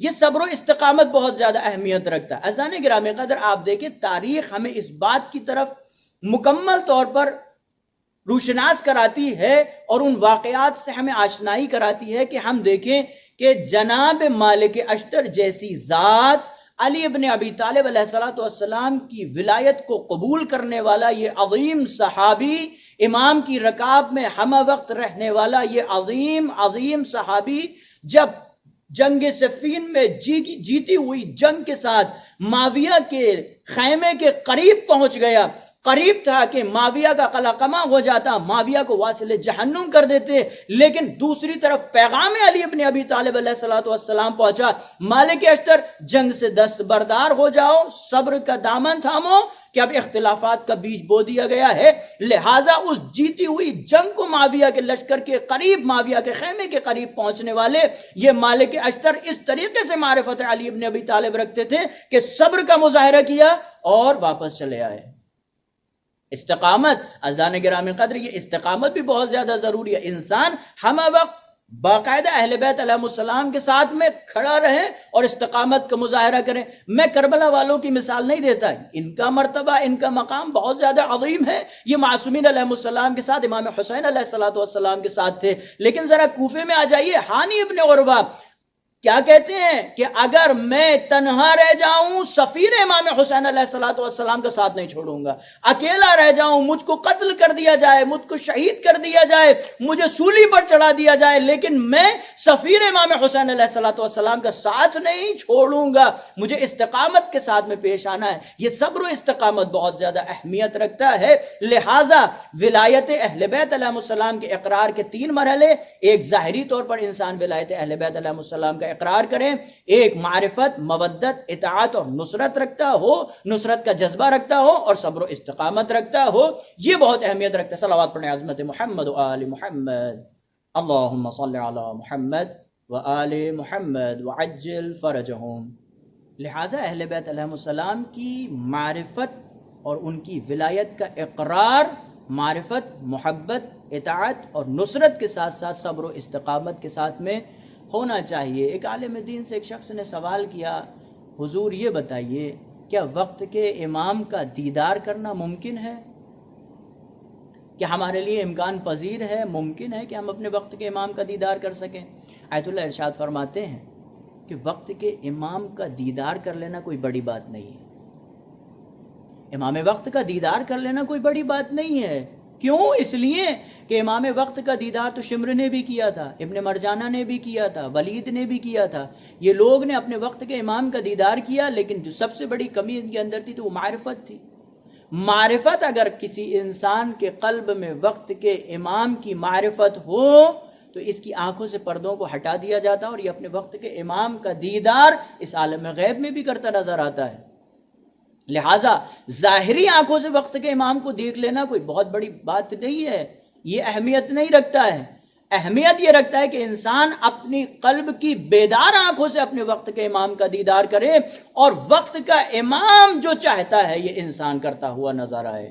اپنی اس زندگی میں اپنے کردار اور اپنے اعمال کے ساتھ اس چیز کو واضح کرے کہ یہ صرف زبانی طور پر ولایت اہل بیت علیہ السلام کا اقرار نہیں کرتا، بلکہ اپنے کردار اور اپنے اعمال سے بھی اہل بیت علیہ السلام کی ولایت کا اقرار کرتا ہے۔ وگرنہ میدان غدیر میں لاکھوں کی تعداد میں حاجیوں نے ولایت علی ابن ابی طالب علیہ السلام کا اقرار تو کیا تھا، لیکن پیغمبر اکرم صلی اللہ علیہ وسلم کی آنکھوں کے بند ہو جانے کے بعد، ان کے اس دنیا سے رخصت ہو جانے کے بعد انگشت شمار لوگ تھے جو علی ابن ابی طالب علیہ السلام کی ولایت پر قائم بھی تھی اور صبر و استقامت کے ساتھ میں ان کے ساتھ کھڑے رہے ہر موقع پر۔ لہٰذا ولایت اہل بیت علیہ السلام کا اقرار معرفت کے ساتھ میں ہونا چاہیے، زبانی طور پر نہیں ہونا چاہیے۔ اب میں عزیزان گرامی قدر 3 آثار و ثمرات و برکات عید غدیر اور ولایت علی ابن ابی طالب علیہ السلام کے عنوان سے اور 3 ثمرات، 3 آثار عید مباہلہ کے عنوان سے آپ کی خدمت میں پیش کرتا ہوں اور آپ کی رحمت کو تمام کیا۔ سب سے پہلے آثار اور برکات جو ہیں امام علی ابن ابی طالب علیہ السلام کی ولایت کے قبول کرنے کا یہ ہے کہ ولایت علی ابن ابی طالب کو قبول کرنا انسان کے اعمال کے عروج کا سبب بنتی ہے، بلندی اعمال کا سبب بنتی ہے، رفیع درجات کا سبب بنتی ہے۔ عزیزان گرامی قدر، معصوم ارشاد فرماتے ہیں کہ اگر کوئی انسان علی ابن ابی طالب کی ولایت کا اقرار کر رہا ہو، اعمال اس کا قلیل ہی کیوں نہ ہو، کم ہی کیوں نہ ہو، لیکن پروردگار اس سے بے وجہ احسن اس اعمال کو قبول کرتا ہے، لیکن اگر یہ انسان ولایت علی ابن ابی طالب کو قبول نہ کرتا ہو، ولایت اہل بیت کو نہ ماننے والا ہو، اس کا اعمال بھلے ہی کوہ احد کے پہاڑوں کے برابر ہی کیوں نہ ہو اس کے منہ پر مار دیا جائے گا۔ ولایت علی ابن ابی طالب کو قبول کرے، کم اعمال بھی پروردگار عالم اس سے بے وجہ احسن قبول کرتا ہے۔ لہٰذا ابن عباس ارشاد فرماتے ہیں کہ میں نے حضور پاک صلی اللہ علیہ وآلہ وسلم سے سنا، حضور پاک صلی اللہ علیہ وآلہ وسلم نے مجھے نصیحت کی ہے، علیکا بمودت علی ابن ابی طالب، تمہارے پر لازم ہے کہ تمہارے پر واجب ہے کہ تم علی ابن ابی طالب علیہ السلام سے مودت کرو، ان کے ساتھ محبت سے پیش آؤ۔ والذی بعثنی بالحق نبیا، وہ ذات پروردگار عالم جس نے مجھے نبی بنا کر خلق کیا، جس نے مجھے نبی بنا کے بھیجا، کیا کہتے ہیں، لا يقبل اللہ من عبد حسنتا حتی یسألہ عن حب علی ابن ابی طالب، پروردگار عالم کسی بھی بندے کے ایک بھی اعمال کو قبول نہیں کرے گا جب تک کہ اس سے علی ابن ابی طالب کی محبت کے بارے میں سوال نہ کرے۔ سبحان اللہ، خدا بند عالم محبت علی ابن ابی طالب علیہ السلام کا سب سے پہلے سوال کرے گا۔ اس کے بعد میں حضور پاک صلی اللہ علیہ وآلہ وسلم کے ارشاد فرماتے ہیں، وَهُوَ تعالی، یعنی پروردگار عالم اعلم فإنہ جاء بولایتہ، اگرچہ پروردگار عالم جانتا ہے کہ یہ ولایت علی ابن ابی طالب علیہ السلام کا اقرار کرنے والا ہے، لیکن اس کے باوجود اس سے سوال کرے گا۔ بڑی جالب ہے زان گرامی قدر، یہ حدیث بڑی جالب ہے۔ پیغمبر اکرم صلی اللہ علیہ وآلہ وسلم کے ارشاد فرماتے ہیں کہ ایک بندے کا اعمال جب بارگاہ پروردگار عالم میں لایا جائے گا، پروردگار عالم اس سے ولایت علی ابن ابی طالب کی محبت کا سوال کرے گا، اگرچہ پروردگار جانتا ہے کہ یہ محبت علی ابن ابی طالب، مودت علی ابن ابی طالب کے ساتھ میں اس کے باوجود سوال کرے گا۔ میں کہوں گا پروردگارا یا رسول خدا یا پروردگار، یہ علی ابن ابی طالب کی ولایت کو جب تو جانتا ہے کہ یہ مقرر ولایت علی ابن ابی طالب ہے، یہ معصومین علیہ السلام کی ولایت کو اقرار کرنے والا ہے، جاننے کے باوجود پروردگار تو اس سے سوال کیوں کرے گا؟ تو شاید ندائے غیبی آئے کہ نام علی ابن ابی طالب خدا اور اس کے رسول کو اتنا پسند ہے کہ اس عبادت کو لانے والے سے سب سے پہلے ولایت علی ابن ابی طالب کی محبت کا سوال کیا جائے گا، اس کے بعد اس کی عبادت میں اور عروج دے دیا جائے گا، اس کو اور عروج بخش دیا جائے گا۔ خدا کو نام علی ابن ابی طالب اتنا پسند ہے کہ میدان محشر میں عبادتوں کی قبولیت سے پہلے، عبادتوں کو بارگاہ پروردگار عالم میں لانے سے پہلے پروردگار عالم علی ابن ابی طالب کی محبت اور اس کے نام کا سوال کرے گا۔ اس کے بعد حضور پاک صلی اللہ علیہ وآلہ وسلم ارشاد فرماتے ہیں، وَإِن لَمْ يَأْتِ بِوِلَایَتِهِ، اور وہ انسان جو ولایت علی ابن ابی طالب کی محبت کو اپنے قلب میں نہ لے کر آئے، اپنے اعمال میں علم عبادت ولایت علی ابن ابی طالب کا حسن نہ پیدا کرے، لم يسألہ عن شیء، پروردگار اس سے کسی چیز کا بھی سوال نہیں کرے گا، پروردگار اس سے کسی چیز کے بارے میں نہیں پوچھے گا، بلکہ کیا کرے گا، ثم امر بہ الی النار، اس کو حکم دیا جائے گا اس کو جہنم میں پھینک دیا جائے۔ عزیزان گرامی قدر، جو ولایت علی ابن ابی طالب کو لے کر کے آیا، پروردگار عالم اس سے علی ابن ابی طالب کی ولایت کا سوال کرے گا۔ جو ولایت علی ابن ابی طالب کو نہیں لے کر کے آیا، اس کے اعمال کو اس کے منہ پر مار دیا جائے گا، ثم امر بہ الی النار، اور حکم دیا جائے گا اس کو جہنم میں پھینک دیا جائے۔ یہ ہے علی ابن ابی طالب کی محبت کے ثمرات میں سب سے عظیم ثمرہ کہ پروردگار عالم اس کی عبادت میں حسن پیدا کر دیتا ہے، اس کی عبادت میں عروج بخش دیتا ہے۔ دوسری چیز جس کو امام صادق علیہ السلام ارشاد فرماتے ہیں، پروردگار عالم قرآن مجید میں ارشاد فرماتا ہے، الیہ یصعد الکلم الطیب والعمل الصالح یرفعہ، پروردگار عالم کی پاکیزہ کلمات اسی کی طرف بلند ہوتے ہیں، ذات پروردگار عالم کی طرف پاکیزہ کلمات بلند ہوتے ہیں، اور عمل صالح انہیں عروج بخشتے ہیں، بلندی بخشتے ہیں۔ اور اس کے بعد امام صادق علیہ السلام ارشاد فرماتے ہیں، وَوِلَایَتُنَا أَهْلِ بَيْتِ وَأَهْوَى بِيَدِهِ إِلَى صَدْرِهِ فَمَنْ لَمْ يَتَوَلَّنَا لَمْ يَرْفَعَ اللَّهُ عَمَلًا۔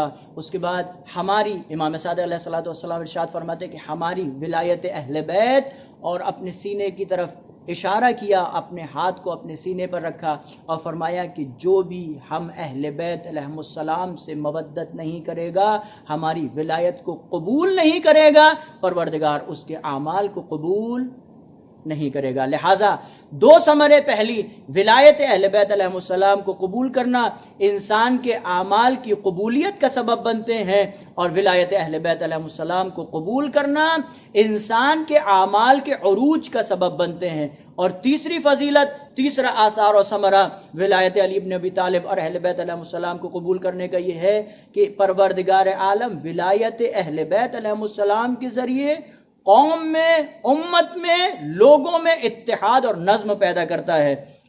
لہٰذا حضرت زہرا صلوات اللہ علیہ ارشاد فرماتی ہیں فجعل اللہ اطاعتنا نظاما للملت و امامتنا امانا للتفرق، خداوند عالم نے ہماری اہل بیت علیہم السلام کی ولایت کو امت اسلامیہ کے لیے سبب نظم و ترتیب قرار دیا ہے، و امامتنا امانا للتفرق، اور ہماری امامت کو قبول کرنا تفرقے سے نجات کا سبب قرار دیا ہے۔ واعتصموا بحبل اللہ جمیعا ولا تفرقوا، اللہ کی رسی کو مضبوطی سے پکڑ لو اور اپنے درمیان میں تفرقہ نہ ہونے دو۔ یہ ولایت اہل بیت علیہم السلام ہے کہ جس نے لوگوں میں، قوموں میں اور ملت میں اہل بیت علیہم السلام کی ولایت کے سبب تفرقے سے بچنے کا سبب بنایا ہے۔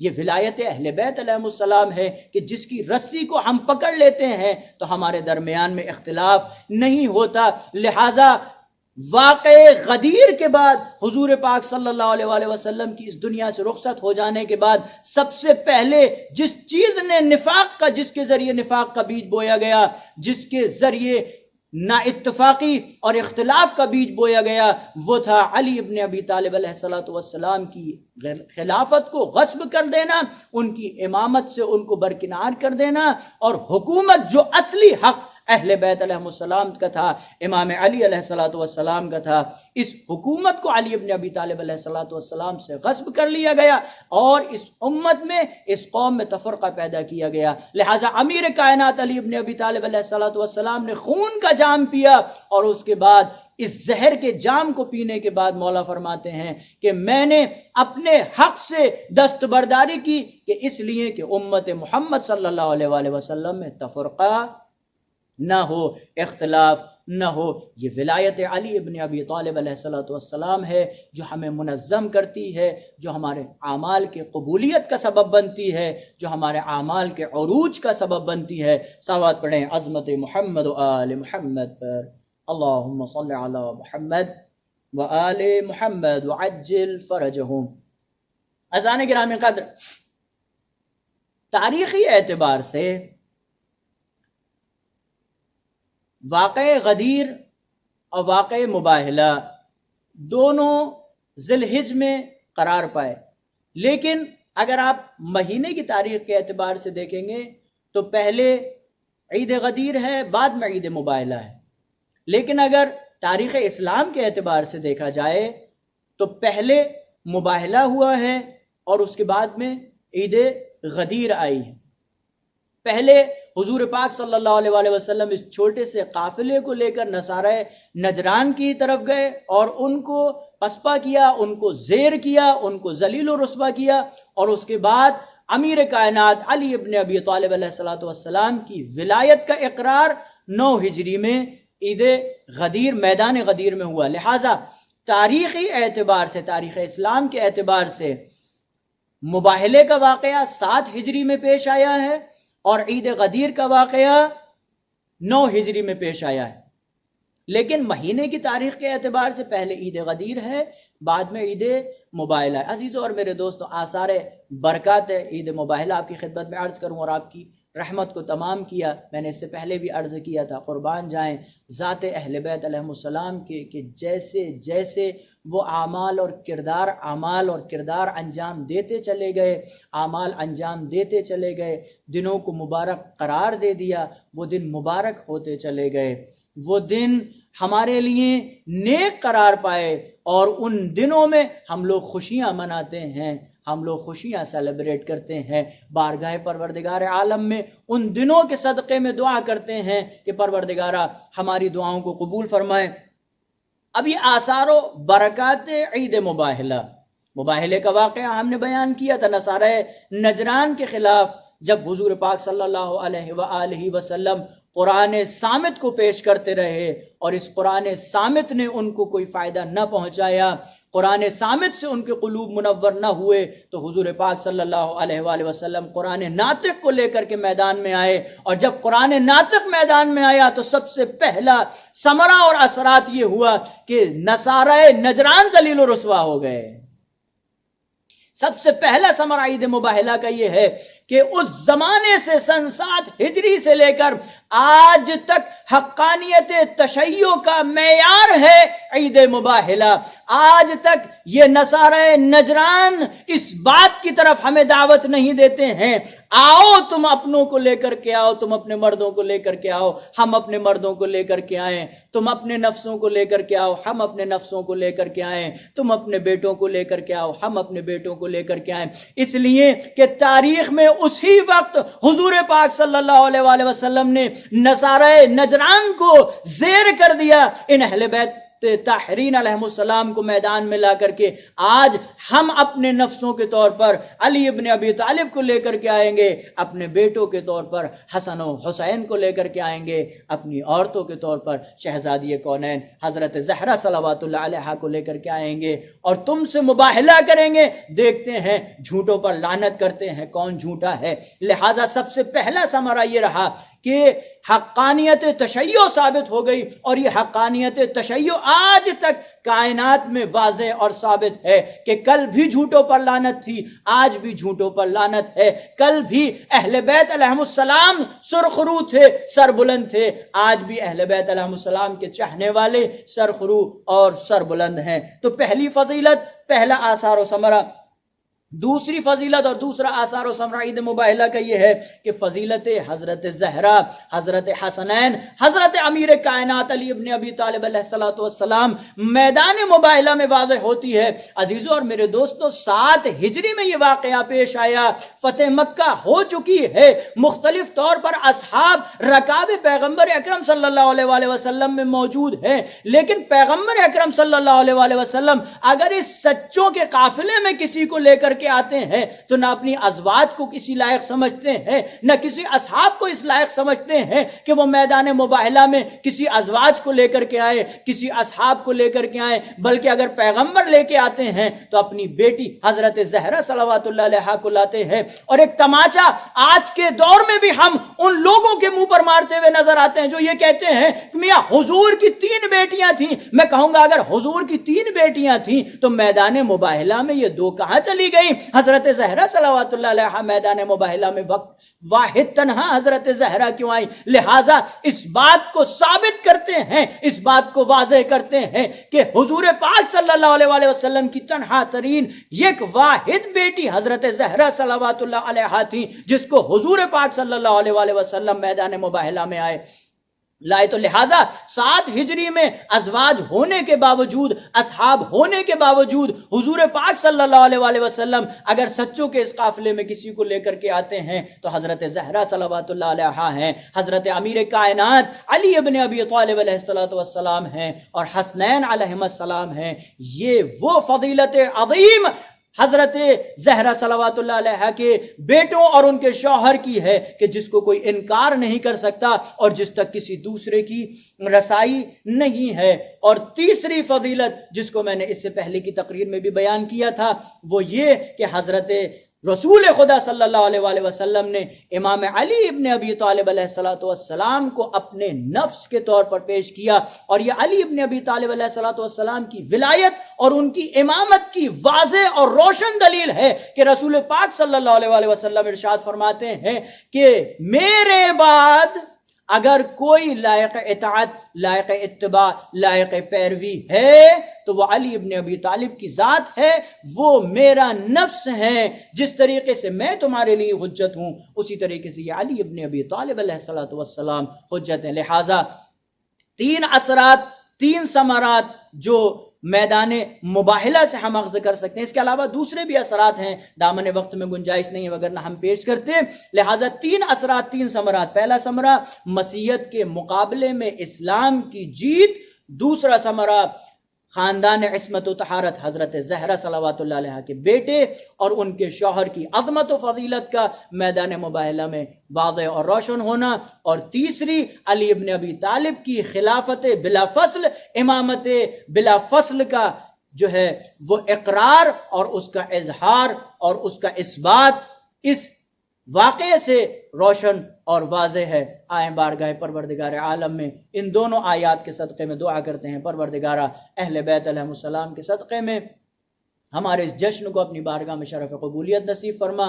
حسینی لائبریری اور وادی کبیر علی ابن ابی طالب علیہ السلام کے جتنے بھی مینجمنٹ کے ارکان ہیں، خصوصی طور پر حاجی موسیٰ صاحب، شیخ علامہ نجفی صاحب، ہمارے سرپرست لطیف صاحب اور جملہ کارکنان جو بھی اس جشن سے تعلق رکھتے ہیں، پروردگارہ ہم سب کی توفیقات میں مزید اضافہ فرما. بانی مسجد و امام برگالی ابن ابی طالب حاجی موسیٰ صاحب، شیخ فیاض صاحب کی مغفرت فرما. پروردگارہ جتنے بھی مومنین نے آج کے اس جشن میں نذرانہ عقیدت پیش کیا، ان کی تمام جائز دلی حاجات کو مستجاب فرما. جنہوں نے بھی اس جشن کو سماعت کیا ہے، پروردگارہ ان کی بھی تمام جائز دلی حاجات کو مستجاب فرما. ان کے قلوب کی بے چینیوں کو، مضطرب اضطراب کو دور فرما. پروردگارہ ہم سب کی توفیقات میں اضافہ فرما. پروردگارہ اہل بیت علیہ السلام کے قلب کو ہم سے راضی و خوشنود فرما. روضہ مقدسہ کی حفاظت فرما. توفیق زیارت اتباط عالیہ حج عمرہ نصیب فرما. پروردگارہ محرم قریب ہے، مسجد امام بارگاہوں کو آباد فرما. اس خبیث بیماری، اس وبا سے تمام مومنین مومنات کو محفوظ فرما. پروردگارہ جو بیمار حال ہیں انہیں شفا کامل و عاجل نصیب فرما. پروردگارہ جو بے چین قلب رکھتے ہیں انہیں سکون قلب نصیب فرما. جو بے روزگار ہیں ان کو رزق و روزی حلال و طیب و طاہر نصیب فرما. پروردگارہ ہمارے دلوں سے بہتر آشنا ہے ہم نے جو کہا جو نہیں کہا.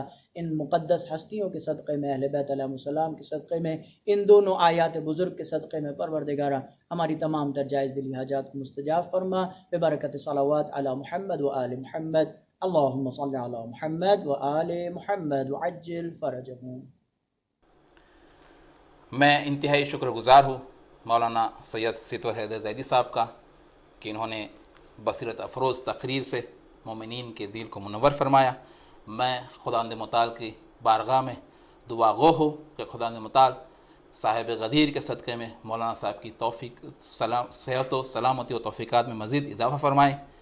ناظرین، ہمارا پروگرام کو آگے بڑھاتے ہوئے اب اس کے آخری حصے میں پہنچ چکے ہیں، جو ہے سوال و جواب کا حصہ. ویسے تو آپ دیکھیں کہ دنیا جو ہے آج کل الٹرنیٹیو ویز آف لرننگ، مختلف طریقوں سے سیکھنے پہ بہت زیادہ ایمفسائز کرتی ہے، بہت زیادہ زور دیتی ہے، اور یقیناً ہونا چاہیے. اور بہت سارے طریقے بھی ہی علم حاصل کرنے کے، معلومات بڑھانے کے بہت سارے مختلف طریقے ہیں. لیکن جسے کہا جائے بہترین جو طریقہ ہے وہ سوال و جواب کا ہے، اور اس میں حدیث معصوم بھی موجود ہے. آپ فرماتے ہیں کہ علم جو ہے وہ ایک خزانہ ہے اور اس کی کنجی جو ہے وہ سوال کرنا ہے. تو ایسے ہی کچھ سوال و جواب کے لیے میں اپنے غدیر کے متعلق کچھ سوال و جواب کے لیے میں اپنے برادر سید سیف سے گزارش کرتا ہوں کہ وہ آئے اور اس پروگرام کو، کوئز کے پروگرام کو آگے بڑھائے. ان کے استقبال کے لیے بآواز بلند صلوات اللہم صلی علی محمد وآل محمد وعجل فرجہم. السلام علیکم ورحمۃ اللہ وبرکاتہ. آپ سب حضرات کو اس عید پرنور کی بہت بہت مبارک. اس عید کی مناسبت سے آج ایک چھوٹے سے کوئز کا اہتمام کیا گیا ہے، اور ایک گزارش اس میں یہ کہ جن گھروں میں بزرگ ہیں اور بچے ہیں وہاں پر بزرگ اپنے بچوں کی حوصلہ افزائی کریں. اور کیونکہ اس بار یہ کوئز ورچولی ہو رہا ہے، سوال پوچھنے کے کچھ سیکنڈ بعد میں اس کا جواب دے دوں گا، اور جہاں پر بچے اس کا جواب صحیح دیتے ہیں وہاں بزرگ ان کی حوصلہ افزائی کے لیے ایک صلوات پڑھ دیں. پہلا سوال، واقع غدیر کی تاریخ اور سال بتائیں.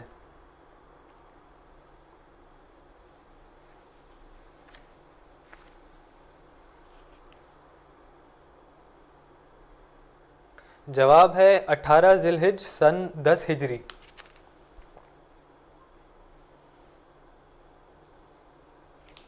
دوسرا سوال، روز غدیر امیر المؤمنین علیہ السلام کی عمر مبارک کتنی تھی؟ روز غدیر امیر المؤمنین علیہ السلام کی عمر مبارک کتنی تھی؟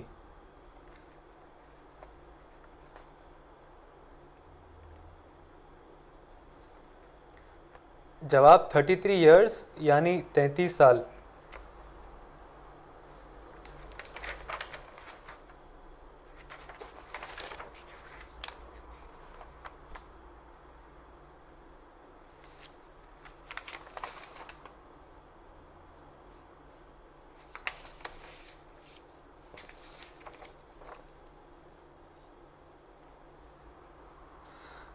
تیسرا سوال، روز غدیر امیر المومنین علیہ السلام کی شان میں کس صحابی نے قصیدہ کہا؟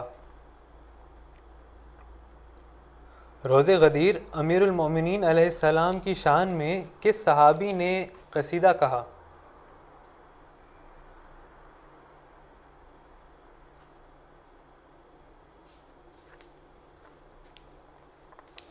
جواب حسان بن ثابت نے کہا۔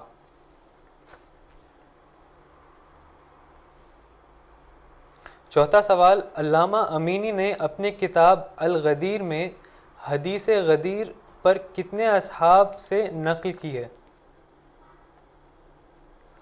علامہ امینی نے اپنے کتاب الغدیر میں حدیث غدیر کتنے اصحاب سے نقل کی ہے؟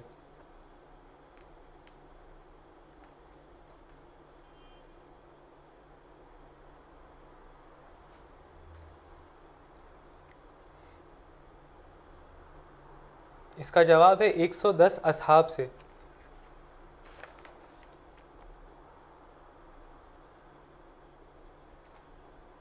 پانچواں سوال، جس شخص نے امیر المؤمنین علیہ السلام کی ولایت کے انکار میں عذاب کی دعا کی اس کا نام کیا تھا؟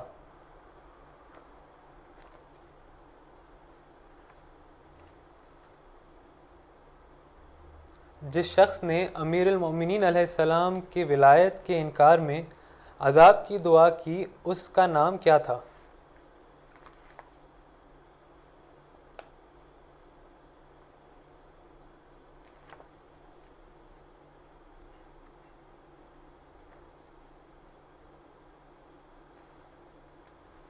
اس کا نام تھا حارث ابن نعمان فہری۔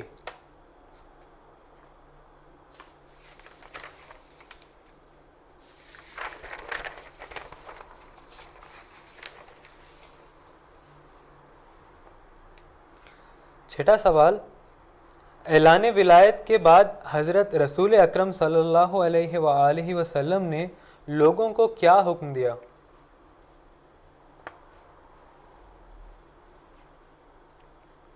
اعلان ولایت کے بعد حضرت رسول اکرم صلی اللہ علیہ وآلہ وسلم نے لوگوں کو کیا حکم دیا؟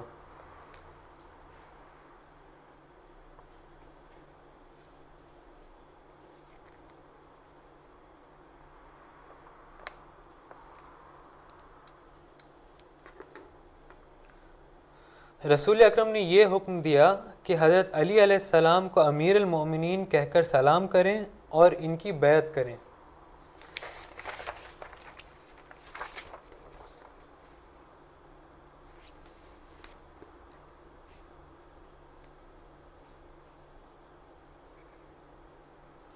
ساتواں سوال، حضرت رسول اکرم صلی اللہ علیہ وآلہ وسلم نے سب سے پہلے اعلان ولایت کس موقع پر کیا تھا؟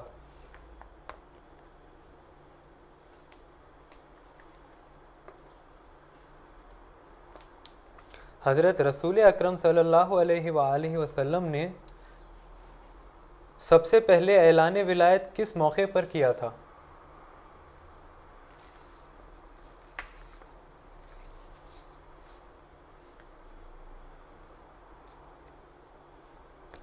اس کا جواب ہے دعوت ذو العشیرہ کے موقع پر۔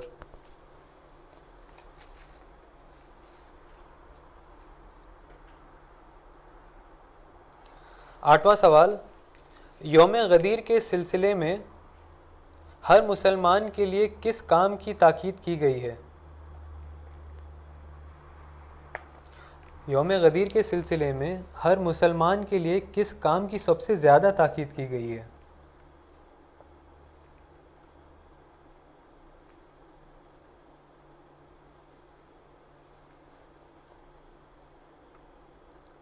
اس بات کی تاکید کی گئی ہے کہ پیغام غدیر کو جتنا ہو سکے اتنا زیادہ پھیلایا جائے۔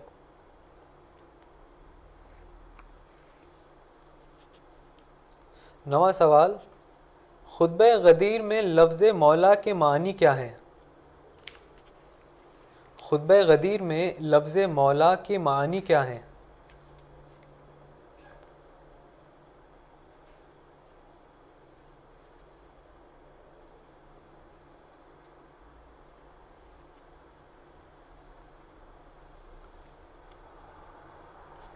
اس کا جواب ہے ماسٹر یعنی سردار۔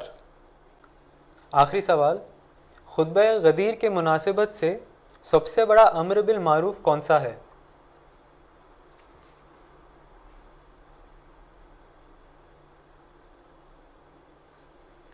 جواب، ولایت علی کو پھیلانا۔ محمد و آل محمد صلوات اللہم صلی علی محمد و آل محمد وعجل فرجہم۔ جزاک اللہ بدر سیف۔ اسی کے ساتھ ہمارا یہ جشن، ہمارا یہ پروگرام اختتام ہوتا ہے۔ آخر میں انتظامیہ امام بارگاہ وادی کبیر کا حسینی اسلامک لائبریری مسجد کی جانب سے انتہائی شکر گزار ہوں کہ انہوں نے ہمیں یہ موقع دیا، یہ وقت دیا اور یہ جگہ دی، یہ سلاٹ دیا آن لائن اس پروگرام کو نشر کرنے کا، کہ ہم آ کے غدیر کے حوالے سے، خطبہ غدیر کے حوالے سے کچھ باتیں آپ کے سامنے پیش کریں۔ میں خداوند متعال سے دعا گو ہوں کہ خداوند متعال انتظامیہ کی توفیقات میں مزید اضافہ فرمائیں اور ان کے دلوں کو ولایت علی و اولاد علیہ السلام کی سے پر نور کرے۔ اسی کے ساتھ یہ بھی دعا ہے کہ خداوند متعال صاحب غدیر کے صدقے میں، محمد و آل محمد علیہ السلام کے صدقے میں ہمارے اس چھوٹی سی کوشش کو اپنی بارگاہ میں قبول و منظور فرمائیں۔ آخر میں دعائے سلامتی امام زمانہ عجل اللہ تعالیٰ فرجہ الشریف کو پڑھتے ہوئے پروگرام کا اختتام کریں گے۔ آئیے سب مل کے ساتھ دعا پڑھتے ہیں۔ بسم اللہ الرحمن الرحیم۔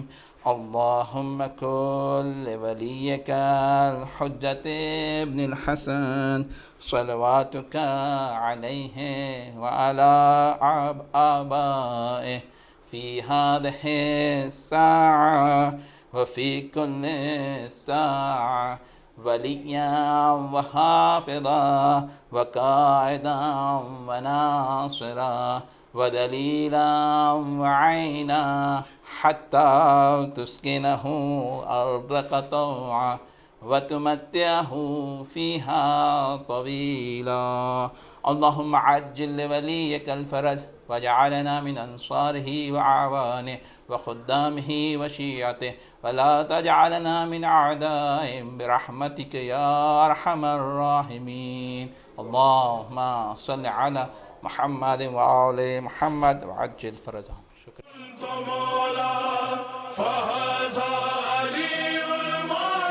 غدیر خم سجایا جا رہا ہے، غدیر خم سجایا جا رہا ہے، غدیر خم سجایا جا رہا ہے، غدیر خم سجایا جا